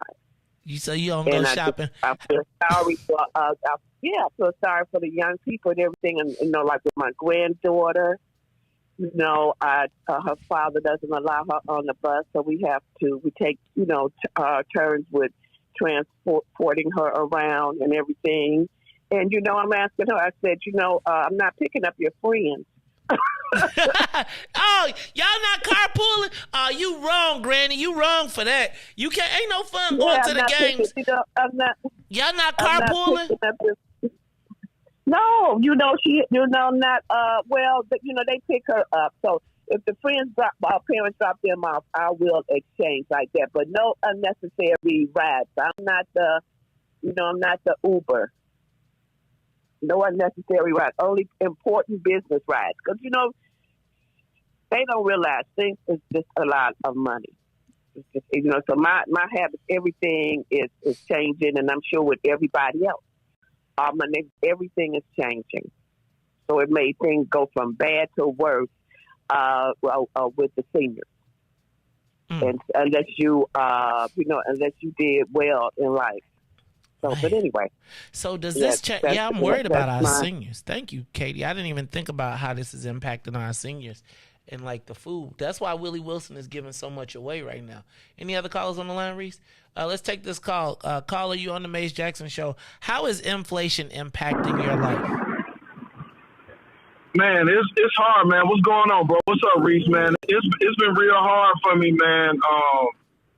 And, I had to basically start an OnlyFans just so I can provide for my family, bro. So, you know what I'm saying? Like, I got to do what I got to do, man. You know what I'm saying? The life didn't, I didn't choose this life. The life chose me. You know what I'm saying? So I'm trying to be a successful brother, so the sisters like Katanji, like they'll have a standard. You know what I'm saying? Not if you got an OnlyFans page. The Secret Service won't let you in, dog. See, that's what I'm telling you. You off the list. What we supposed to, bro? What we supposed to do, man? You know what I'm saying? All these wonderful sisters in the den, man. You know what I'm saying? Like, hey, brothers, cash out them sisters some money today, man, and shoot your shot, man. But do it respectfully and with tact. Because, they the top of the food chain and they not with the foolishness. So no dusty activities, you know what I'm saying? So, but we got to figure this thing out, man, because I think you do have to be a certain type of stature, you know what I'm saying, to have a chance. Like, where's the Burnells and the Robert Earls? How they going to get their women in 2022 if everybody, can't relate to each other, you know what I'm saying? So, if we not pushing going to college and we want the brothers to get a job and learn a trade, then the sisters going to have to, accept them brothers where they at, coming home from the joint. Like, hey, you got to do what you got to do.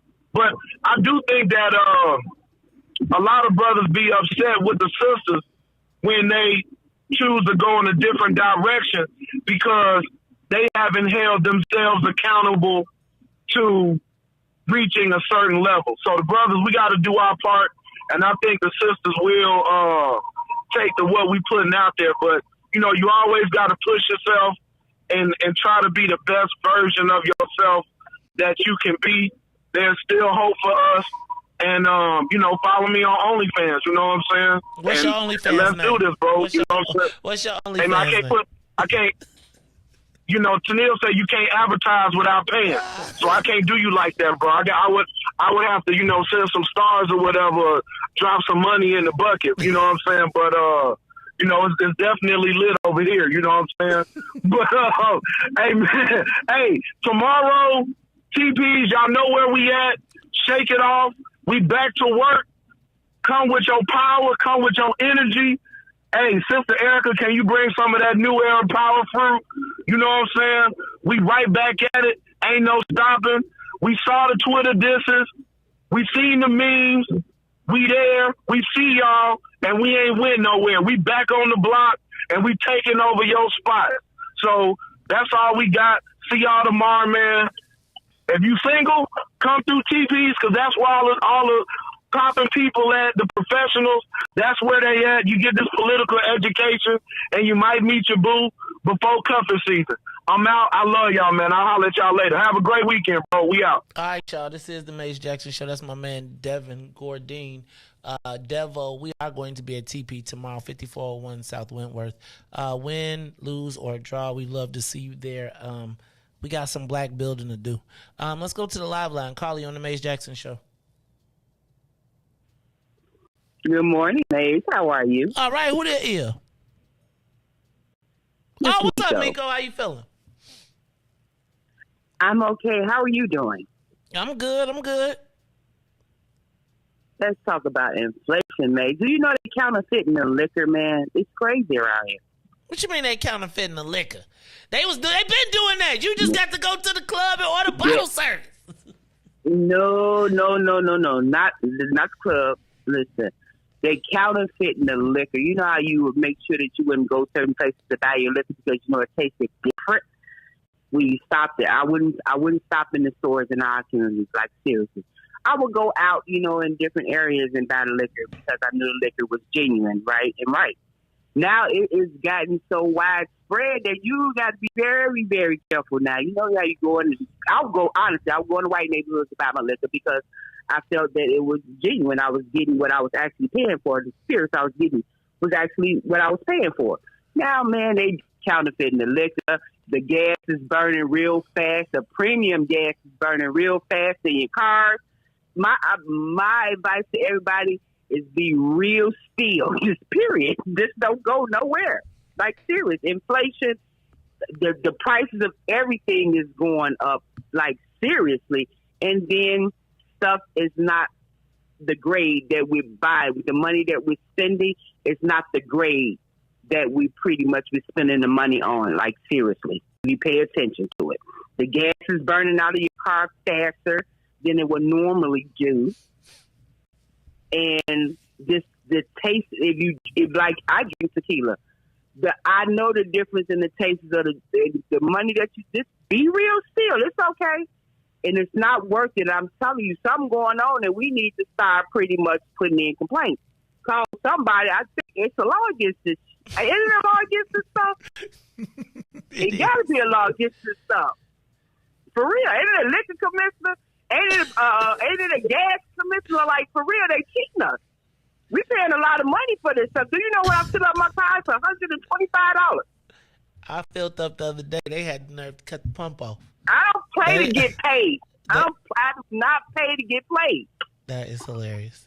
You are tripping. That is Tamiko Hope, president of What's in It for the Black People. That's my prayers. Hey, y'all, this is the Mace Jackson Show. I do got to tell y'all, though, man. The pump, I tried to put gas in the car. I tried to fill it up. Them punks cut it off at 150. Like, that's it. You mean I got to start over? No, they was like, that's it. You got to go around. You got to get out and go in line again. You mean to tell me I can't fill up my car now? You know what I'm deathly afraid of?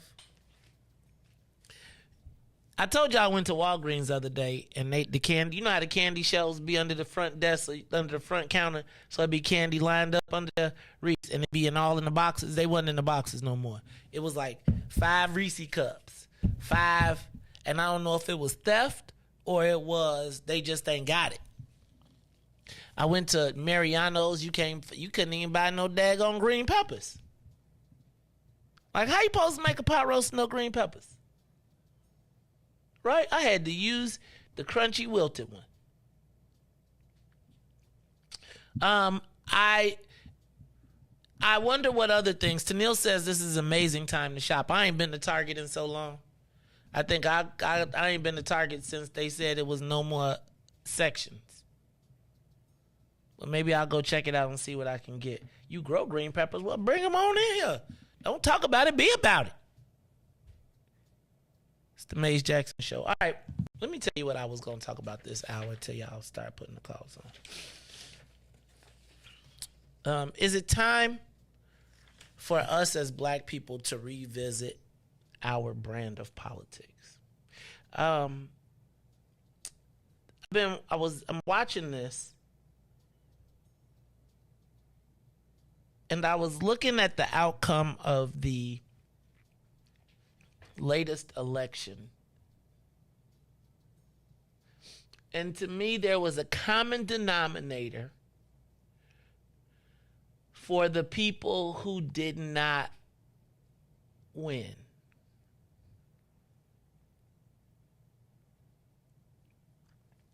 The common denominator, and I talked about this a little bit yesterday, is the over leaning on the old way of doing politics in a changed Chicago. Ooh, thank you. Whatever that was dope. You stopped whatever the buzz was. And then I saw yesterday that Danny Davis and Bobby Rush endorsed Robin Kelly in the war to be the leader of the Cook County, of the Democratic Party of Illinois.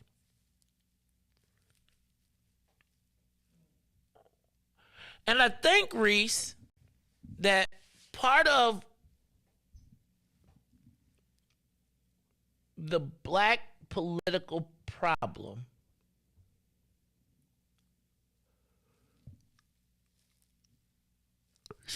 is we have not adapted our way of doing politics outside of our community to the world the way that it responds.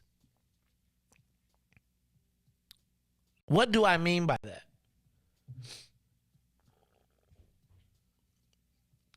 I mean that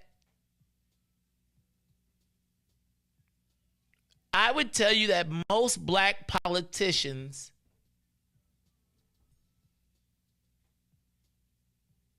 that I know, and I will even say my learning and my schooling has been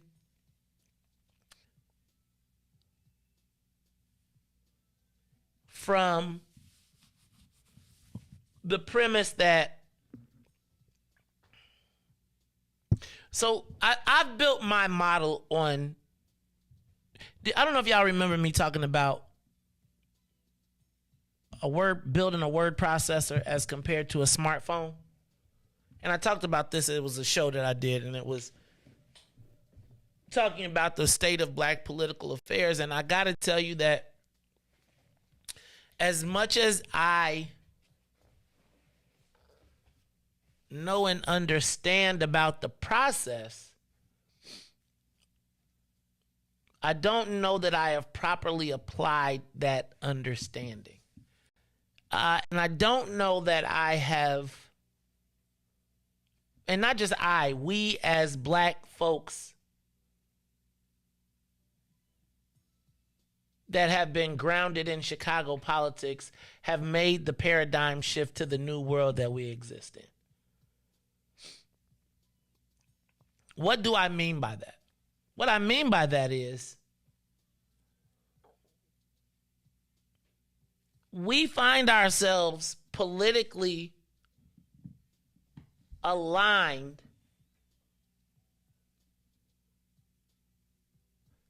with people who really don't believe what we believe. But because of the lesser of two evils or of our inclination to be with the winner, we have found ourselves advocating for positions that don't necessarily include us or benefit us.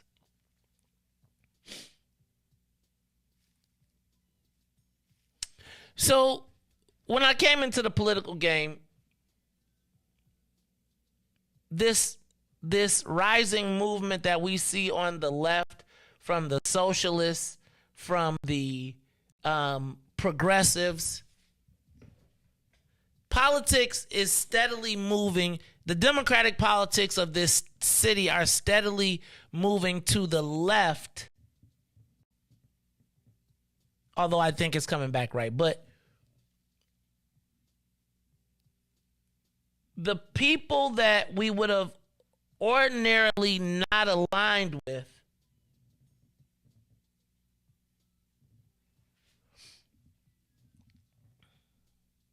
don't necessarily represent our interests either. Riis, I gotta say that the Democratic, so many of the people that I knew, even myself, I was brought up that the Cook County Democratic Party was the center of regular Democrats. It is no longer the center of regular Democrats. It is now center left. It is from progressive to socialist, more likely than the traditional way that we have looked at it, particularly for the black folks. And what I am starting to see, is that there is a movement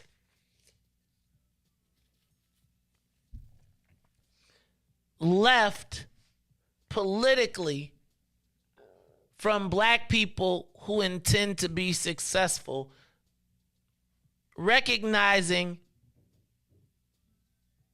that there is no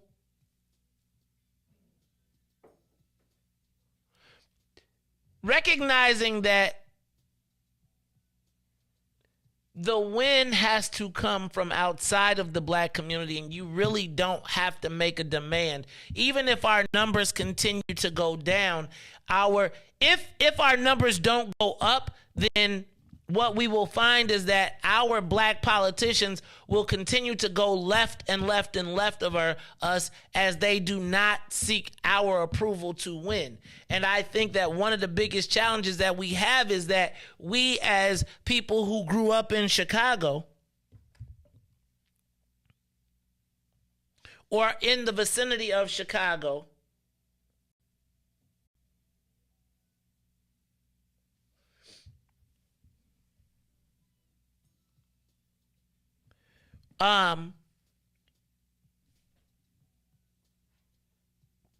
the reality is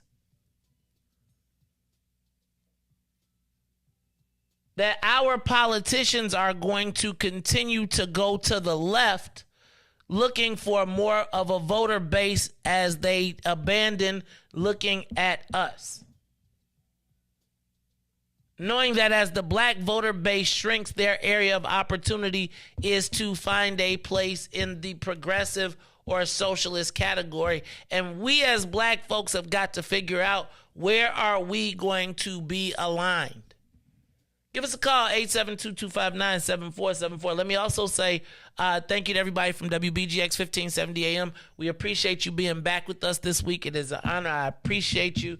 Tune in to us every day, 6:30 to 8. Now, if you want to keep up with the conversation, catch us on Facebook, YouTube, Twitter, and Twitch. That is the Maze Jackson Show, where we go every day, Monday through Friday, 6 to 9. Look, y'all, we're going to take a quick break, and then when we come back, we're going to take your call, and then we will get into the rest of the conversation, because I want to talk about what are we going to be doing going forward. We got a What's in It for the Black People meeting tomorrow, but I want to know, where does our black political philosophy fit going forward? We'll be back after these messages. The Maze Jackson Show. We'll be back after this break.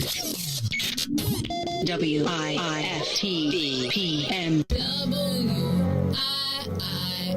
WIIFTBP. Media's just for you and me. WIIFTBP. Media's just for you and me.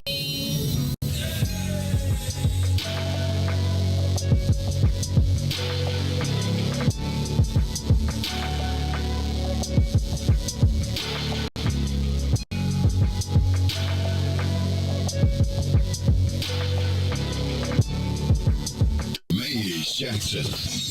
What's up, Chicago? This is your man, Maze Jackson, host of the Maze Jackson Show. You hear me every single day ask the question, what's in it for the black people? Well, finally, y'all, we've got an answer, and it's called the Black People First Party. Meet us every Saturday from 10 a.m. to 1 p.m. at TP, located at 5401 South Wentworth, Unit 17E. That's in the mall at the 55th and the Dan Ryan.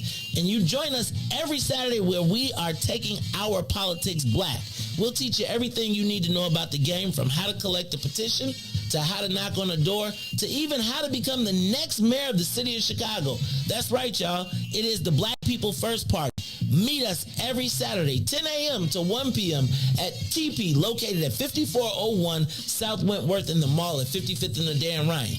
And if you don't like it, you can still tell them, Maze said.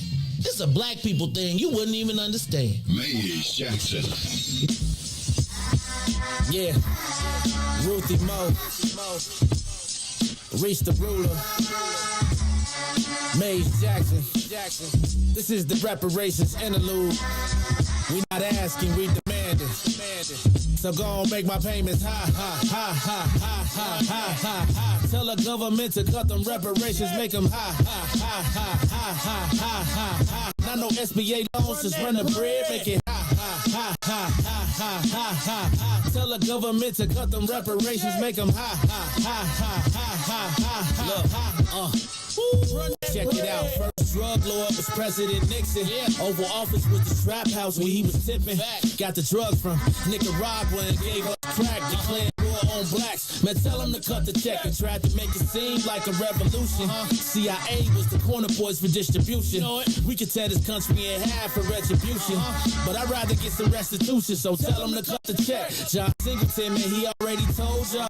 He broke it down for you when he made Snowfall. They locked us all up and created whole laws. So send a message like a cold call. Tell them to cut the check. Look, we built this city. We built this city. Back, put this country together and gave him hella aid. A lot of blood, sweat, and tears over 400 years. Been punching the clock, but yeah, we still ain't got paid. Look, they paying the immigrants. They pay the Jews. Executive orders, man, they made the rules. I want my 40 acres, you can save the mule. Cause as of right now, we getting played for the fool. Look, for sterilization, Tuskegee experiment, Rosewood, Japanese internment. Come on, was all paid out from the government. We waiting on our turn, we definitely earned it. So make my payment high.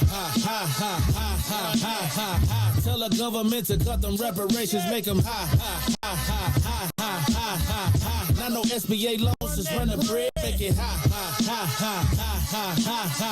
Tell the government to cut them reparations, make them high. Not no stimulus checks, just run the bread, make it high.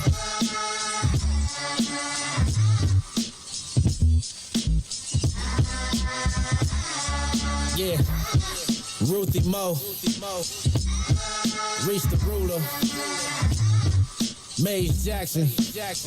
This is the reparations interlude. We not asking, we demanding.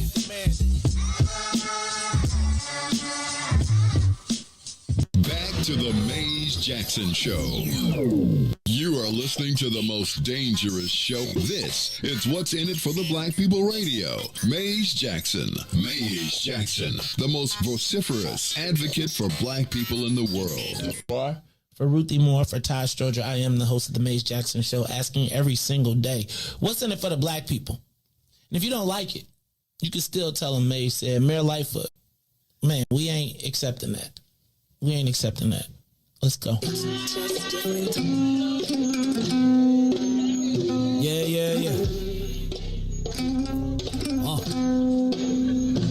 Let's get down to business and go ahead and address the facts, man. Lightfoot seems more lesbian than black. Rahm Emanuel's another case. He was just as tired. 50 closed schools left much to be desired. Police had Anjanette naked on that body cam. They suppressed the footage so it couldn't touch a lot of hands. Reminds me of that 16 shots in that cover-up. Both of them similar, so I went and dug it up. George Floyd killed, a lot of riots happened in the town. Southside burned and they wouldn't let them bridges down. Grandmother sick, need a prescription and plus a couple groceries. You gon' have to travel just to get it now. COVID-19 out here shutting all the business down. Not enough SBA loans to even give around. So many failed businesses that you can put them in the pile. If you don't survive the pandemic, it's gon' sit you down. We sing, dance, play ball, entertain, and crack jokes. Government infested black neighborhoods with crack smoke. System that milked us so bad, we got lactose. Still trying to find out what's in it for us black folks. We sing, dance, play ball, entertain, and crack jokes. Government infested black neighborhoods with crack smoke. System that milked us so bad, we got lactose. Still trying to find out what's in it for us black folks. Shout out to Willie Wilson, hope one day you get to send it. We need some different players in the game to handle business. So many shady characters like Madigan and Bottle. But when you really break it down, it's typical Chicago. City full of gangsters, it's what the land was built on. Same streets with hood legends, DNA gets spilled on. Carjackers out here lurking, trying to get they steal on. Looking for a block to put them Hellcat wheels on. Let's give bogus appraisals a red line. Car crackers out here getting minimal fair time. And up the seal carry, I stay with the pipe. But Illinois gun laws giving minimal rights. Stay up on the swivel, make sure I'm moving tight. Check all of my mirrors when I pull up to the light. Pick my homie up from out of town, man, he caught a flight. He was hella nervous, told him, shorty, this is a way of life. We sing, dance, play ball, entertain, and crack jokes. Government infested black neighborhoods with crack smoke. System that milked us so bad, we got lactose. Still trying to find out what's in it for us black folks. We sing, dance, play ball, entertain, and crack jokes. Government infested black neighborhoods with crack smoke. System that milked us so bad, we got lactose. Still trying to find out what's in it for us black folks.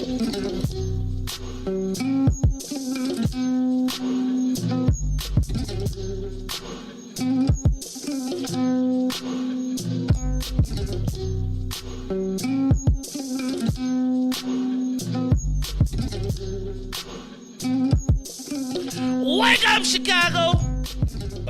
Wake up, world. This is the Maze Jackson Show. I'm your host, Maze Jackson. Got my man, DJ Riis the rule on the ones and twos, and it is 8:07 on a Friday.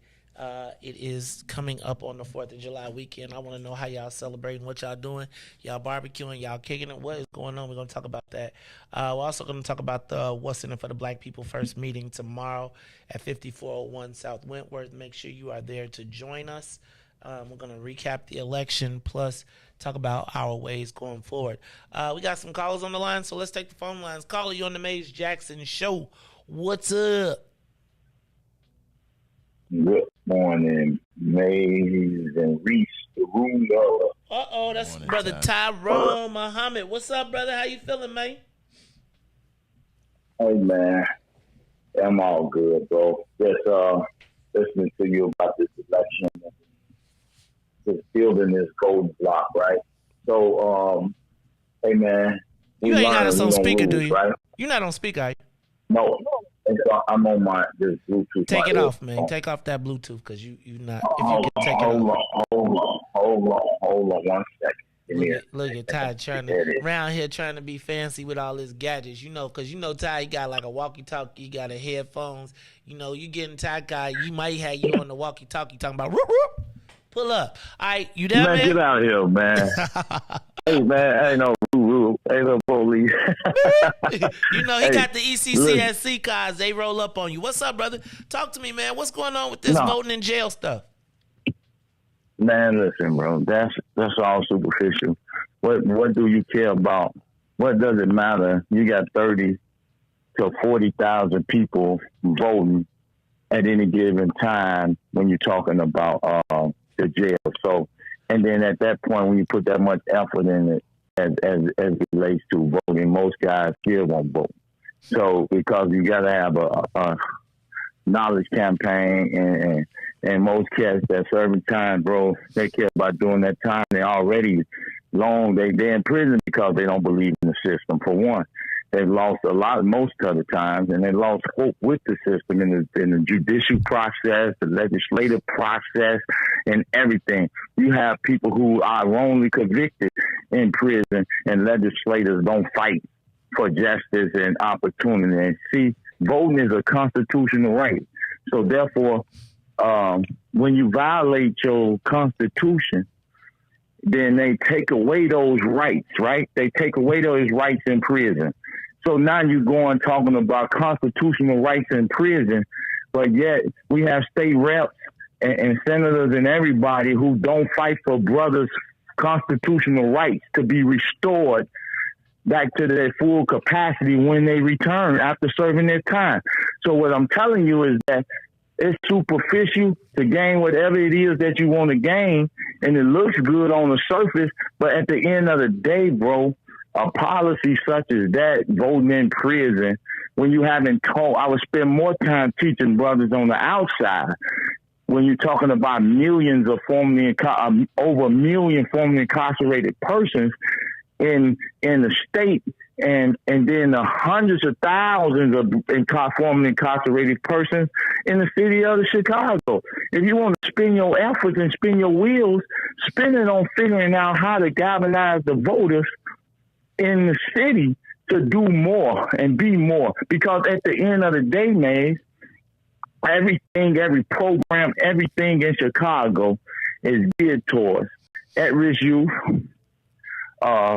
prison, formerly incarcerated persons, and these social ills that our communities are facing. What I mean by that real quick is every violence prevention program, every drug treatment program or counselors, every social activism, and a lot of those things, and what moves this city and what moves people to create non-for-profits, whether it's churches or institutions, is geared around those that would be prisoners or those that are prisoners or formerly incarcerated.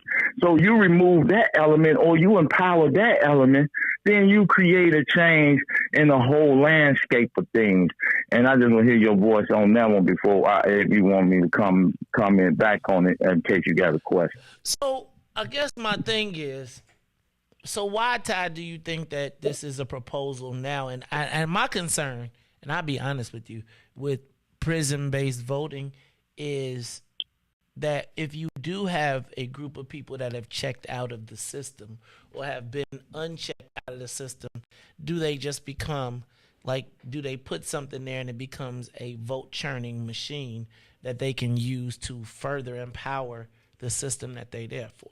Do you see what I'm saying? Absolutely. To me, it seems like if I know that I ain't got nothing to do, but I can go outside for the day, and and let me not pretend to know exactly what are the motivators, but so is it now that candidates are going to be coming to jail and putting stuff on your books to try and lock that down? Will local elected officials be then promising or delivering or forcing people to vote a certain way, utilizing their rights and their humanity inside of a place? And I'm not necessarily against voting in prison, but I do feel like when you have a captive audience, I don't know how many people are in a prison. You could literally change an election. And then my question becomes, are those votes counting in their hometown, or are they counting in the local municipalities that they vote in that then empower those people that are really rape, robbing, and pillaging them for their resources as people? Talk to me about that. So, listen, first of all, we talk the constitutional right. That means once a person, they would impress me more if they fight for the full restoration of a person's rights after he's returned from prison. That means that after I serve my quote-unquote debt to society, that means everything should be restored to me. I was sentenced to a time of a certain period of time.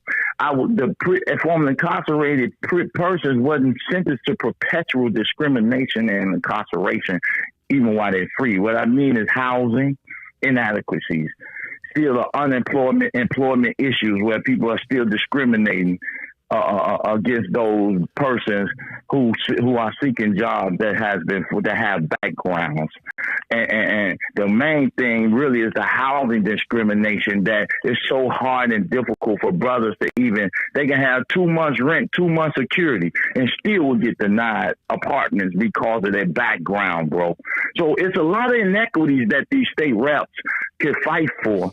Even with even with the cannabis perspective, these brothers still languishing in prison while the state reps allow these big MSOs, multi-state operators, to operate and make billions and then claim to give the tax dollars from the inequities, the billions from the sales of cannabis back to our community, in which we never see, or those violence prevention groups really never see, that's really grassroots and on the ground.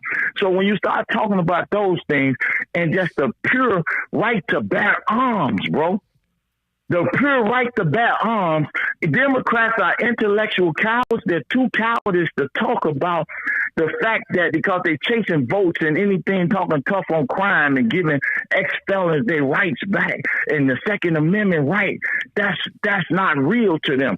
Even when you talk about the Republicans, who always are heavy NRA toters, heavy gun advocates for Second Amendment, would never legislate properly for your constitutional rights to be restored after you served your time. See, this is where the game started being played. Now, as a real voting bloc, as I educate my brothers in the streets and build a base whereby we can transform and change the governor's election by lining up with people who support our interests, then you're gonna see a real change in that's all superficial for ones to get ex-cons or perceived like you really fighting for the ex-felons, but you're really not, because ex-felons wasn't at the table when you start talking about crafting laws that help us. I know one called Tyrone Muhammad, and I think we got the premier ex-con organization in this city, if not the country, right? But I'm just saying, if you was really serious about laws that can help or creating awareness through those processes, who you think they're going to listen to? State reps, state senators, pastors, politicians, or Tyrone Muhammad? See, that be the games, bro. Look and see who lined up. Look and see who they partner with. Look and see who they have lined up in their fictitious press conferences and things of that nature, bro. I'm too much of a person who gonna tell the truth to power that it's not gonna be a popular stance, because we seriously trying to change or changing the landscape rather than putting a Band-Aid or lipstick on the pig. We're not gonna do that, bro. We're gonna keep standing for what we think is right. And we know that everybody has lived off the death and the black bodies of black men and boys and women in this city. So we're saying we changing that trajectory. We're saying that we're not going to continue to fall victims and traps to the traps of your BS. We're going to use our formerly incarcerated status as a tool or power mechanism to usher in the changes in our communities that we want to see, because we know that it's going to take us to save us. So we can keep talking politics with these people, but we got to organize to start flipping these wards, start flipping these districts, and then they'll see then how much power this neglected underclass he have when we actually organize and move in the way we're supposed to move. And we leading the charge at ECCSE. That's my man Tyrone Muhammad, pushing forward, talking about the truth. Like, I'm gonna be cool. I'm not gonna trip on the legislation, but I do think that one of the things that we got to do is be very discerning as to the conversations that we having and where our priorities are. All right, I'm gonna move on. Did you all see that?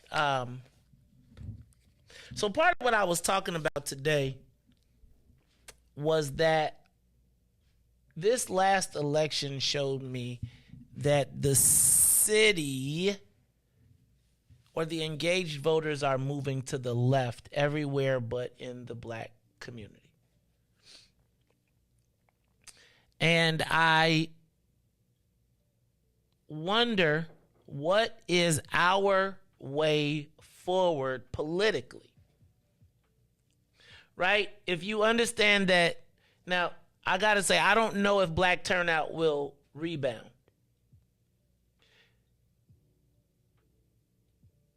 But in the event that black turnout does not rebound, and I would argue that a lot of the reason that you don't see black turnout is not just it is because there has not been a value associated with their vote. Like, I think that we have a core group of black people that are going to vote no matter what. And that's why you see it reflected so highly in our seniors. But I would tell you that in the black community, the voter engagement, if it continues to go down, then if we are to elect anyone, the city is moving more center, we are now in a space of progressive to socialism at the established party level. And I think this fight between J.B. Pritzker and Robin Kelly is the perfect example of it. Now, I would consider both J.B. Pritzker and Robin Kelly progressive, but I would also consider both of them to the left of where black people are traditionally. Does that make sense? So I feel like they are a little bit, I think that, again, like Robin Kelly in the Southland, and as is, she is the, how can I put this properly? She becomes, how do I put this? It is not lost on me that a black congresswoman from the Southland via New York City, who was helped over the line by Michael Bloomberg,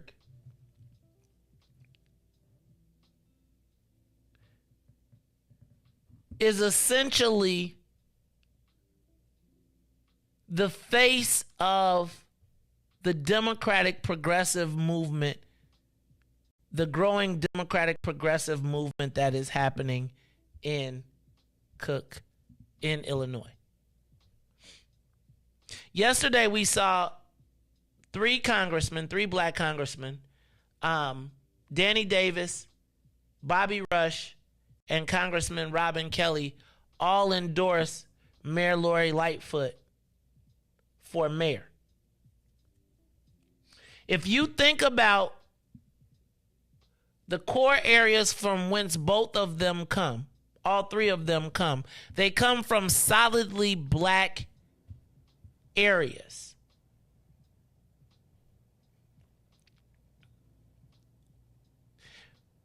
But they also are DC based, where in my estimation, Democrats in Washington, D.C.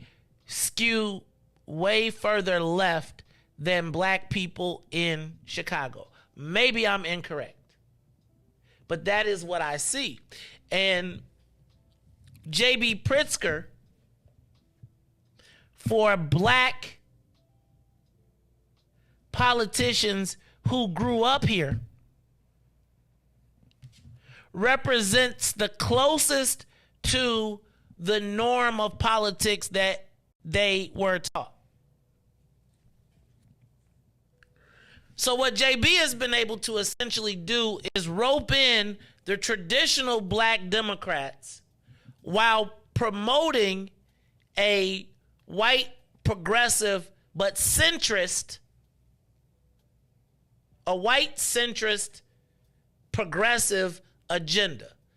But because the other side is so far to the left, we find ourselves in the fight for the head of the Democratic Party. Most black elected officials find themselves aligned with J.B. Pritzker, whereas most white folks are finding themselves, progressive white folks are finding themselves aligned with Robin Kelly.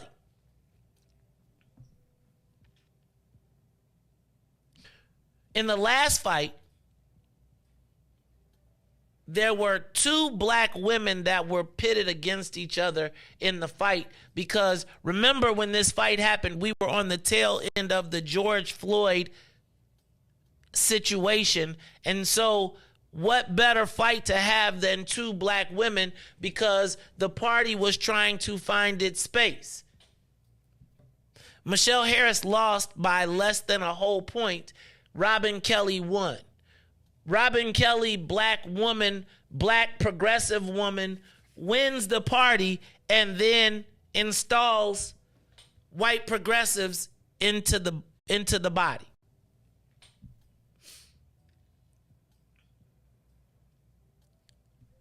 We as political watchers outside of that you don't know Abby Witt. You don't know any of those people that are sending the emails that are part of the party. But if you go to the Democratic National Convention site for Illinois, what you find is that while we have the top spot, we're not very well represented in leadership. Conversely, you might find the same situation if you went to JB. You don't find us let me back up. You do find us represented in his staff and in his campaign. I don't know how it reflects to our community. So now you got this battle that's really between Dick Durbin and his version of left and J.B. Pritzker and his version of left, both of which are using proxies as the battle.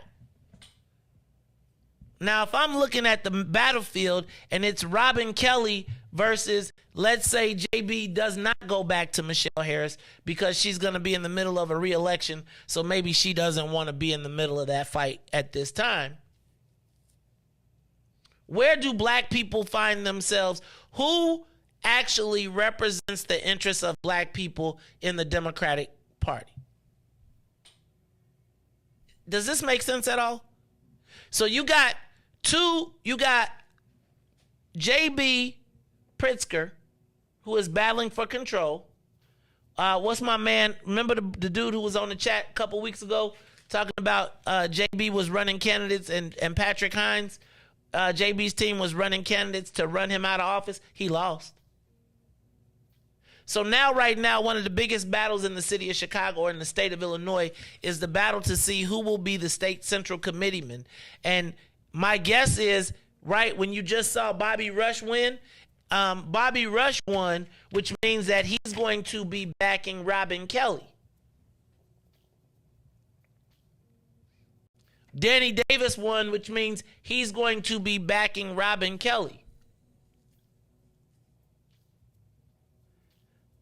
Now the question becomes, where do black people fit in this Democratic Party that is being struggled to be led by either progressive Robin Kelly or centrist J.B. Pritzker? Where do we fit in this mix? Give us a call, 872-259-7474. Call you on the Mace Jackson Show. Where are black people politically in Illinois? Who do we line up with? Whose camp are we in? What's up, caller? We're in Trump camp. What's up, Israel? How you doing, brother? I'm doing great. I'm doing absolutely. You just educated me, man, because I really don't know the difference between progressive, left, right, liberal. I just know the people I deal with, and I'm quite sure the brothers Muhammad who just spoke, we dealing with people who got broke spirits. And they just looking for survival, man. And that's why them Democrats come out them crumbs every year, giving out them $100 a day, $100 a head pass out them flyer. They bogus, man. But that's the how it go. I mean, it is what it is. But I just learned a lot for you, JB versus Kelly. Fight Mike Bloomberg money.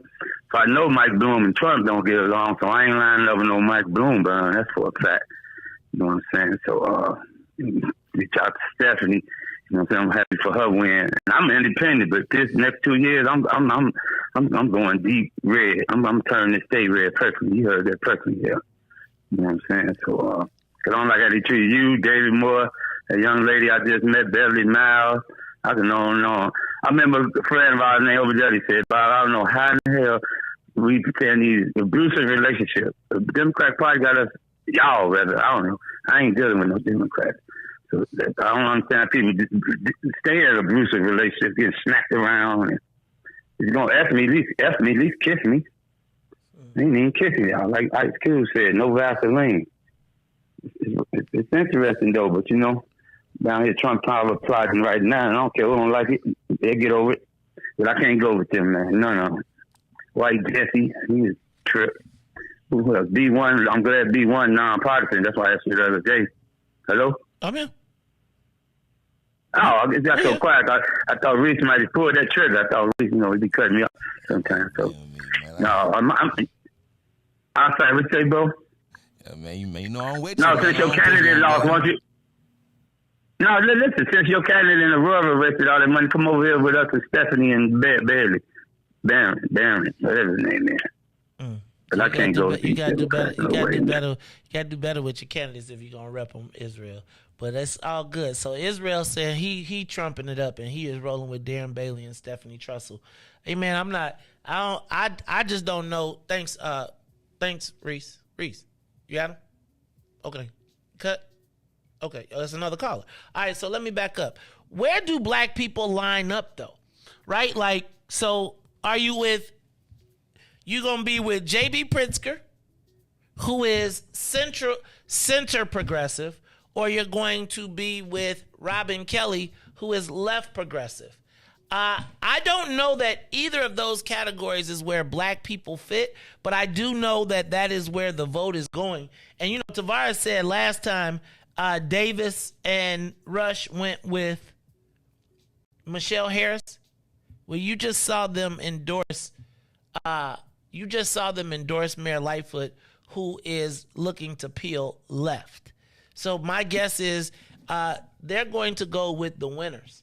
JB lost last time, and they'll be in a decisive position. But I don't know if either group really represents black folks. Caller, you're on the Maze Jackson Show. Where do black people fit politically in the Democratic Party in Illinois now?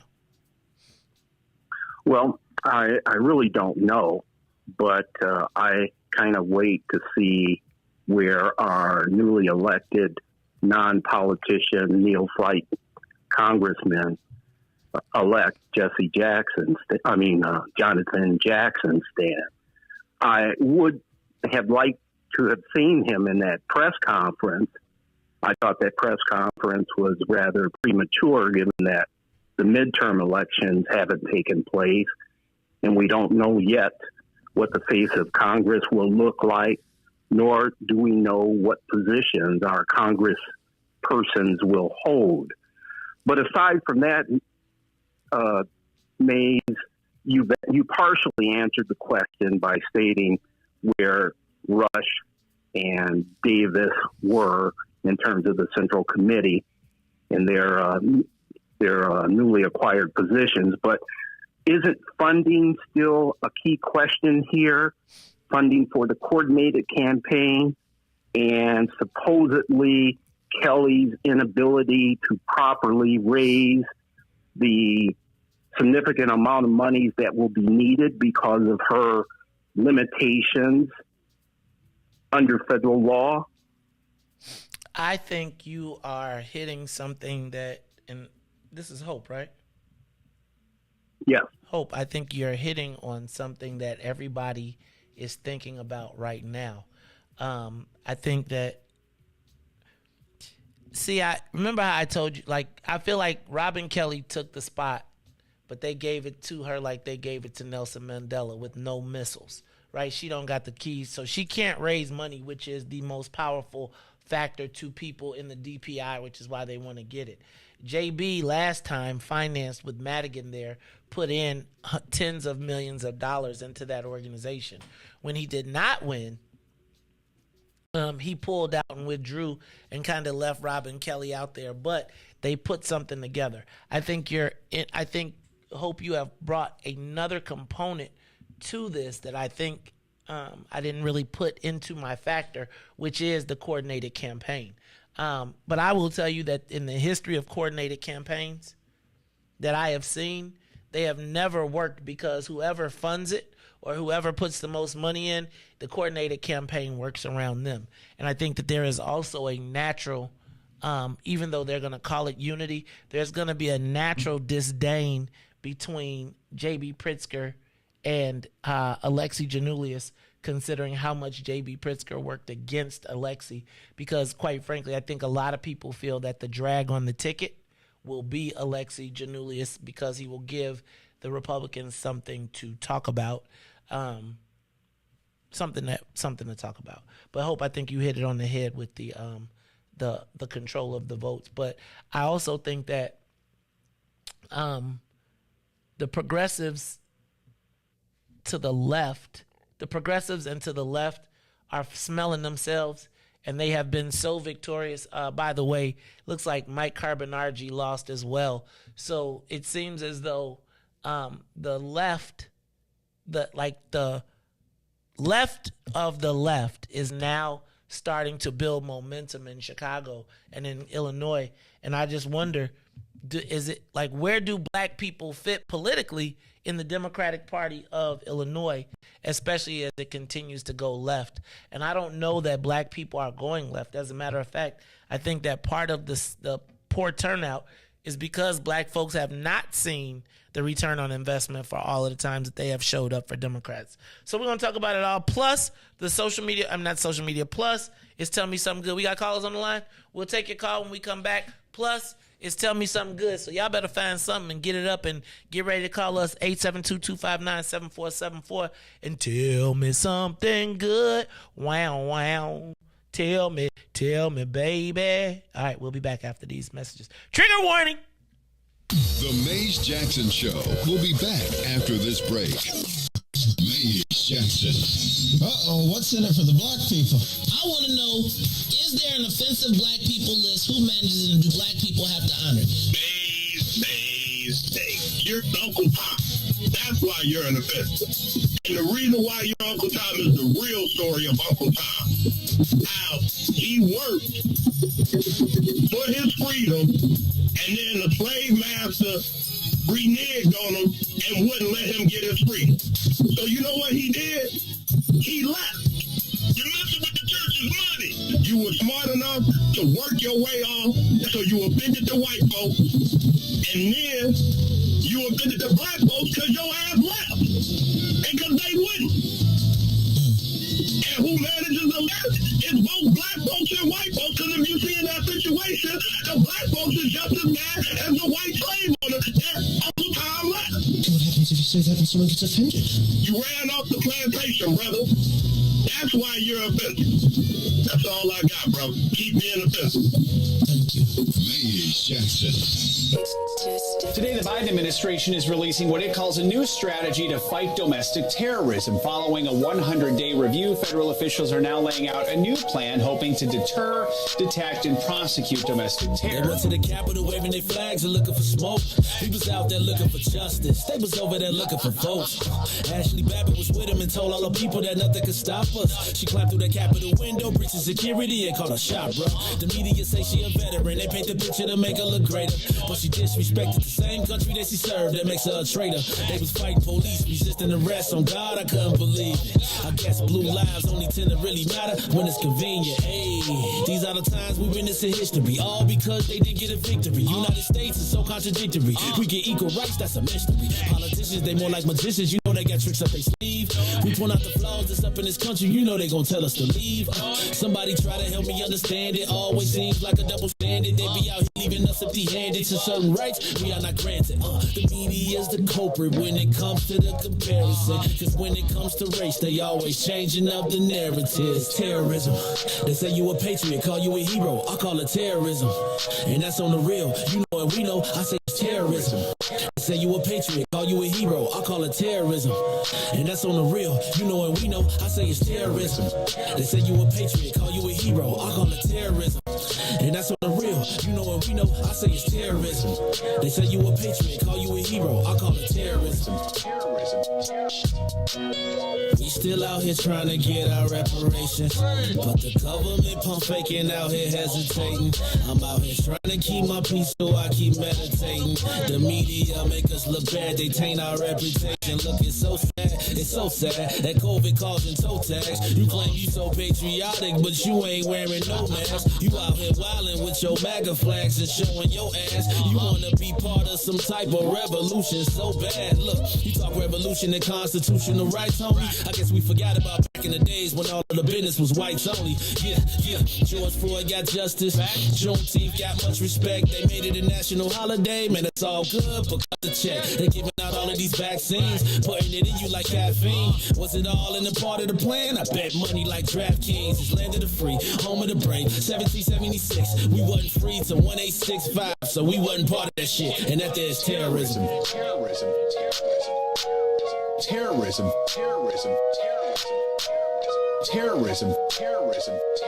You are listening to the Maze Jackson Show. I'm your host, Maze Jackson. Got my man DJ Riis the ruler, and it is almost time for us to wrap it up. But I did want to say, y'all, what you over there giggling for? This ain't Week Wednesday, man. Wrap it up. End it off. Stop the show. That's what I'm talking about. Y'all, I'm reading the headlines, and they talk about how the left of center has won overwhelmingly on Tuesday. And I was going through the list and I was looking at the people who won and the people who lost, and kind of the unifying factor is that most of the black folks, most of the people that lost that were black, are operating in an old paradigm. Operating in a paradigm where we hope that the support of a local committeeman will change the outcome. I would argue with you, Riis, that on the black side of town, the decision wasn't made by the committeeman. The decision was made by the voters and who they communicated with. I think we have forced ourselves into a cycle. We need a black political rebuild. We have forced ourselves into a position where we are cannibalizing each other. Does that make sense? So the political process on the black side of town has become the cannibalization of black candidates. There's limited to no benefit to being black. I was thinking about my wife. Excuse me, let me back up. I was thinking about a meeting that I had the privilege to see. Or let me not see. I had the privilege to hear about. And I was thinking in the meeting that the person to bring up the white folks' negative attacks was a black person. And as he was busy caping for the white person, trying to ask questions and doing what the white folks did, they did it to him. I was funny because it was like, in an effort to protect his relationship with white folks, he went on the attack and the white folks took him out. See, we've got a process in place now where it almost hurts our candidates, black candidates, to be associated with the party because the party victimizes them. They force them to, I was thinking about Reis, we had I don't know, when you remember when I was trying to get the one card going? So I remember we was trying to get the one card, and then I think my girl Regina called me and she told me that one of the judges told her, oh, she couldn't be on the card because the president she would offend the president. She couldn't be with what's in it for the black people first, because she was scared that she was going to offend the chairman of the board of the party who isn't aligned with black people's issues. And so she chose to run away from black people and wound up losing. And we are forced to swear loyalty to a process that is rigged against us. Do you understand that this last election cycle, black committeemen were sworn to loyalty against black people? How do you participate in an organization that makes you swear allegiance against your own people? When you look at my earlier conversation about the president, when you look at my earlier conversation about the Supreme Court justice, we are forced to swear allegiance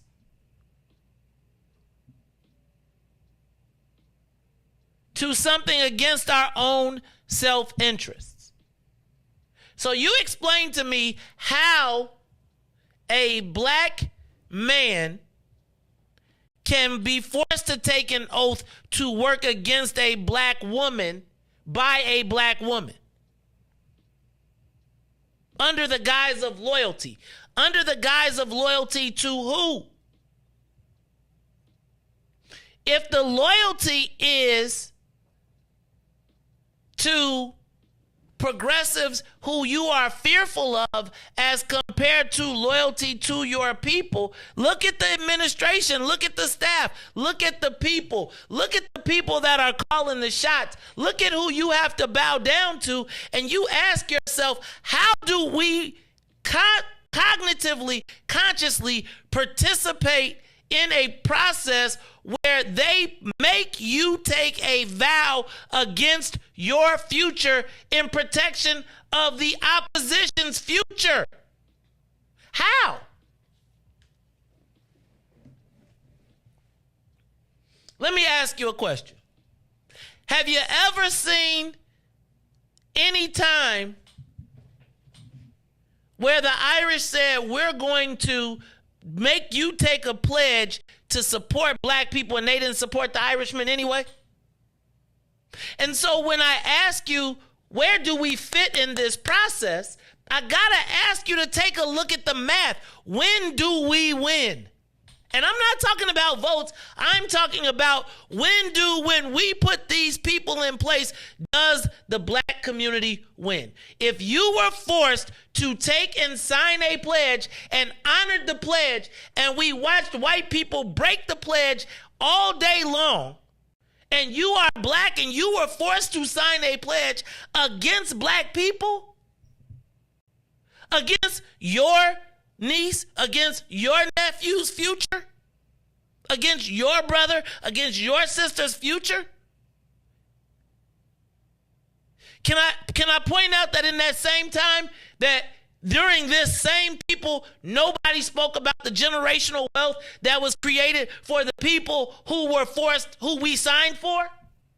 Then nobody mentions the fact that when we saw all of these letters coming to the South Side about anti-Semitism, what was the anti-blackness when you wrote the laws that systemically excluded us from participating in cannabis and still are doing it?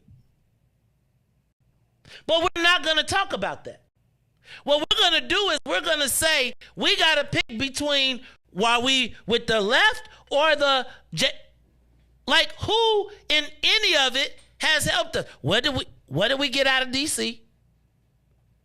What did we get out of the state?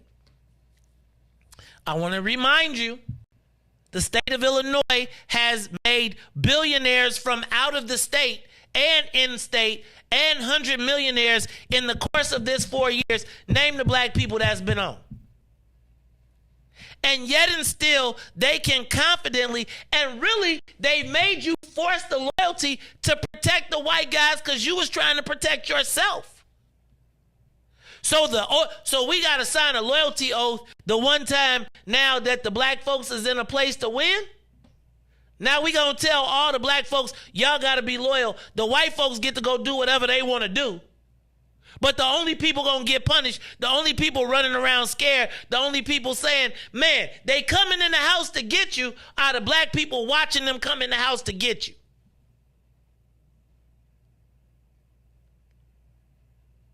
I want you to be clear. I want you to help me understand, who do we support? What team are we on in the black? Because they're making a decision as to which way the DNC is going to go. The Democratic Party of Illinois. So I got to ask you, who in the Democratic Party of Illinois has delivered for black people? Shout out to our Congresswoman Robin Kelly. Shout out to J.B. Pritzker. Because those are the two choices.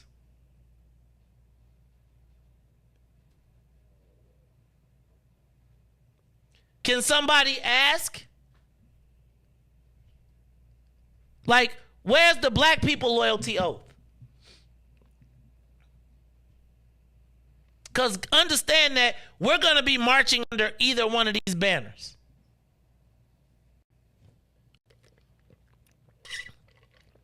No, nobody. No. All right, well, I'm going to stop because I know y'all be mad at me tomorrow. But where do black people fit in the Democratic Party of Illinois? I would tell you that I'm not going to shame anybody. I'm going to tell you that people are opting out. I'm going to tell you that you tell people to vote, and if you can't show them what the reason to vote for is, I don't think that the turnout is a reflection on. I think the turnout is a reflection of what you've seen change, what you've seen get better. You want to know why the North Side turned out? Go up north. Have you been up north? Have you been up north? And right now, I got to ask you, who is our, because remember, the people that are running are not, they are running to be JB's voice. Has anybody asked, I'm going to stop because, you know, they'll be talking about me now, talking about some, now you tripping. But I guess my question is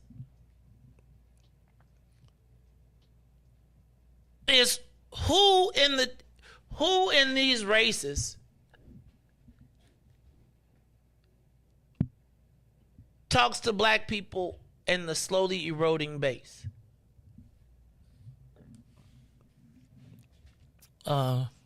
Big things happening. Shout out to State Senator Napoleon Harris. First time in history, the biggest black township, well, what used to be the biggest black township, it might still be, but its numbers fell way off.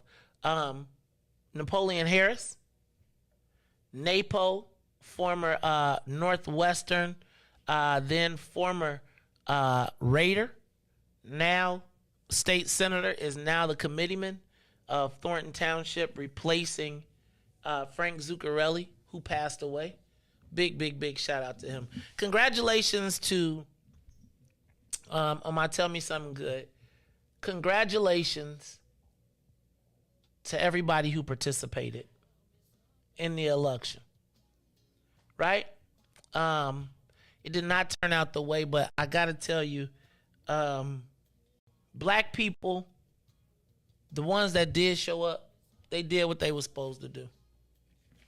I've been looking at these numbers, and I just want to I want y'all to know that it was 3.6 points. 3.6 points between President Kerry K. Steele and becoming the Cook County assessor. But I want y'all to know that the current Cook County assessor spent $4 million, $4 million of his own money.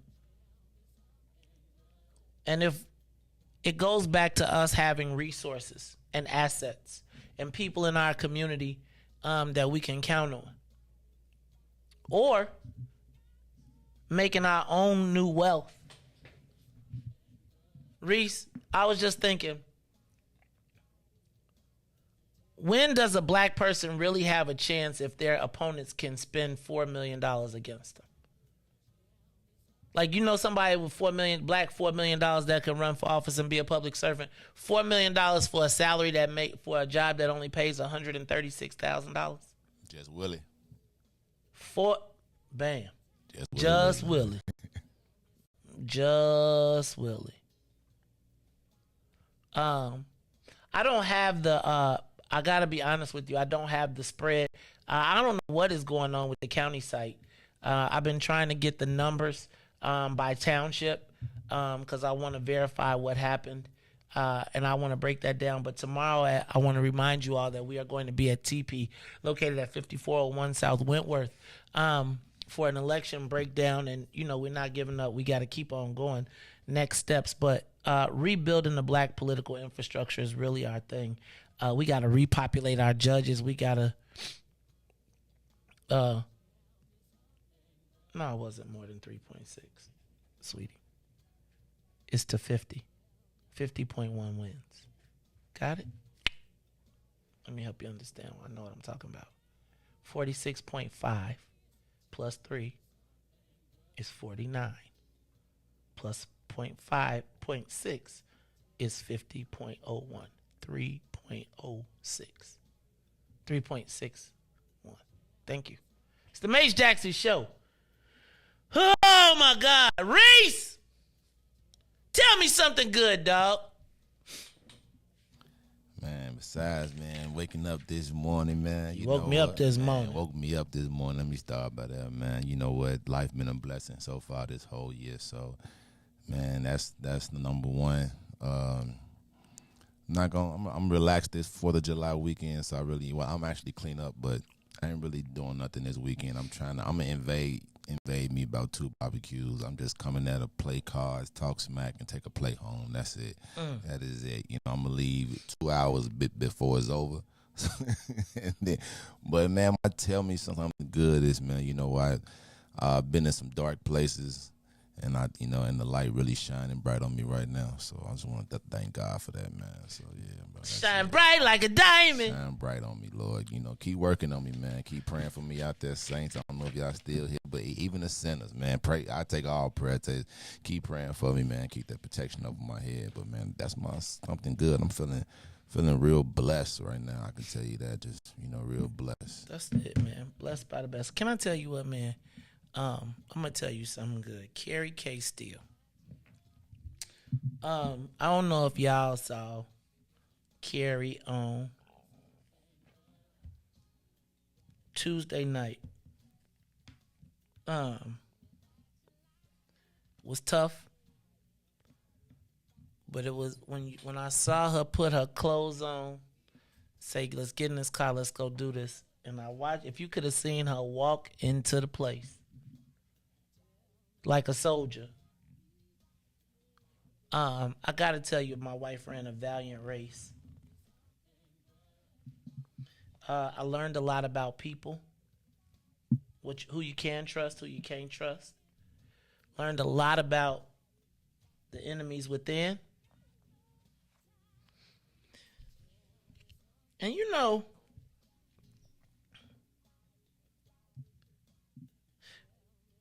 it's come to my attention that some people would rather suffer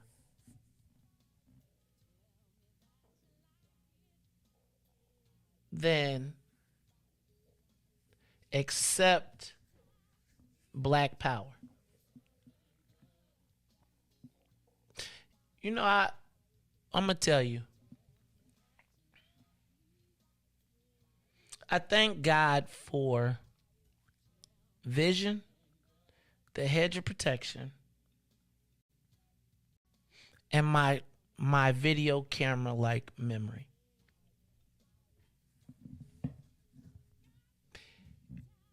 You know how you could tell real friends, fake friends, people playing the edges to see if you win or lose so they can be on the right side?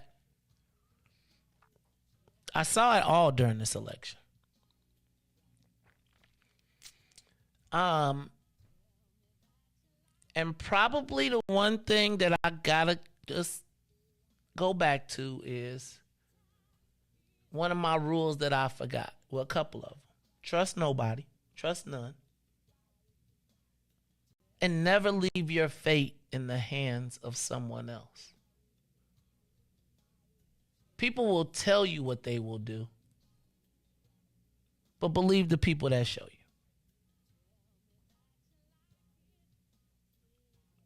I don't need you to have my way back. I need you to have my back. Fortunately, for BP1, for me, there was a thing called BP1.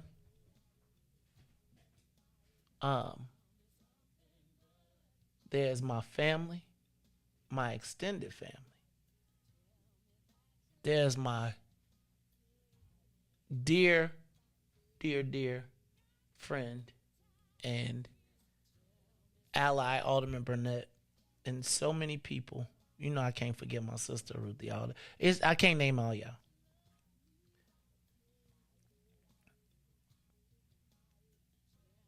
But out of every fight that we've ever been in, we've always learned something. And maybe this one was learning who you could trust and who you can't. Life is full of lessons, both good and bad. We learned a good one, and we'll do better next time.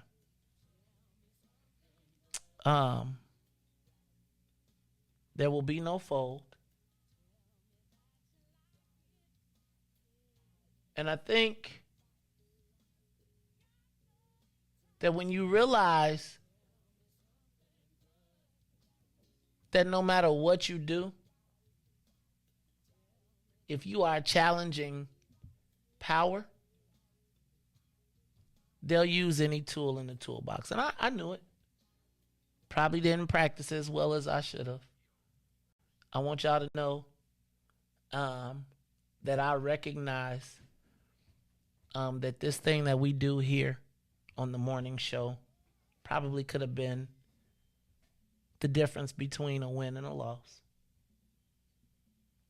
And I just want to thank my wife for never, ever, ever, ever not having my back. Black people, we got to make us a positive. We were a positive. The people that showed up, but now we got to figure out, how do we control our future? When I look at this map and I look at these results, though, it starts with controlling our own neighborhoods, and we not that far away from that. We got an election, and we got an opportunity coming up in the next few months to determine a lot of people's fates. And what goes around comes around. Remember your friends, but never forget your enemies. If you left me hanging, it's good. I'm still here.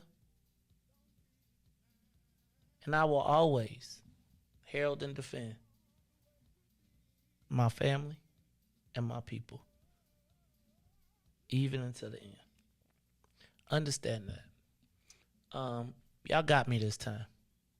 You got me this time because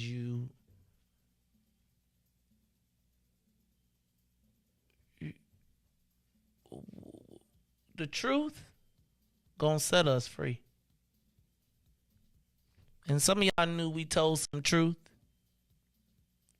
Probably too much truth. But we not running. And in the Twitter sphere, let me just be clear, because I hope y'all tuned in, right? I don't come over there too tough, but I will be at your front door. And to the 100 man, multiply it, do your multiplication tables. Femo, I know I said that I was all about unity, except for you. And I got some names that I need to find.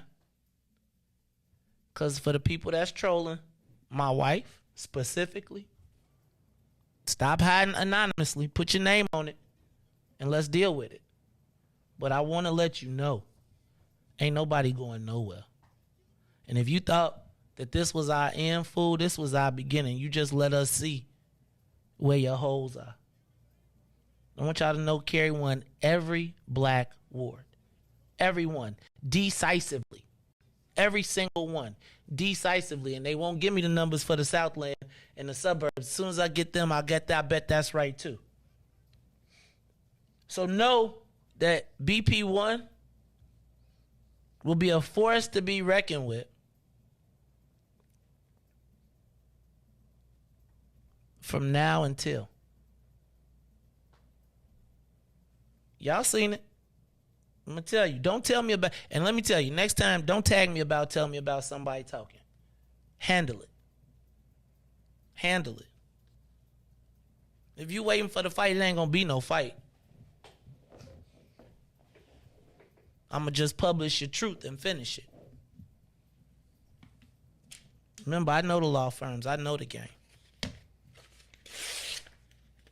I know how it works. It's the Maze Jackson Show. So for Maze, Riis. Leave you with two of them before you go, man. Two things, man. I'm on, man. Saying before we go, I know you said people that you trying to see who with you and without you. It's always crazy how you got to wait till it's dark to see who really with you. And that's one. And two, man, what's for you is what's for you, man. God always have a bigger plan in his work. So, never look at it as, a defeat. Just look at it as it's something greater and bigger for, you and you guys. That was something small. God has a way bigger vision, for us. So it's all good, man. For sure. Like I said, for Maze, Riis, and Ruthie, I am the host of the Maze Jackson Show, where every single day we ask the question, what is in it for the black people? And if you don't like it, probably should read the trigger warning. Let me read it for you. Warning. This show discusses topics of race and culture that some may find uncomfortable or triggering. Please take caution in viewing. I'm gonna add to it, because if you a racist, if you a faker, and we hit you, hit dogs holler. Hit dogs holler. That's what I got to say. And if you don't like it, you can still tell them. May said we out of here. Peace. Let's get down to business and go ahead and address the facts, man. Lightfoot seems more lesbian than black. Rahm Emanuel's another case. He was just as tired. 50 closed schools left much to be desired. Police had Anjanette naked on that body cam. They suppressed the footage so it couldn't touch a lot of hands. Reminds me of that 16 shots in that cover up. Both of them similar, so I went and dug it up. George Floyd killed, a lot of riots happened in the town. Southside burned and they wouldn't let them bridges down. Grandmother sick, need a prescription and plus a couple groceries. You gon' have to travel just to get it now. COVID-19 out here shutting all the business down. Not enough SBA loans to even give around. So many failed businesses that you can put them in the pile. If you don't survive the pandemic, it's gon' sit you down. We sing, dance, play ball, entertain, and crack jokes. Government infested black neighborhoods with crack smoke. System that milked us so bad, we got lactose.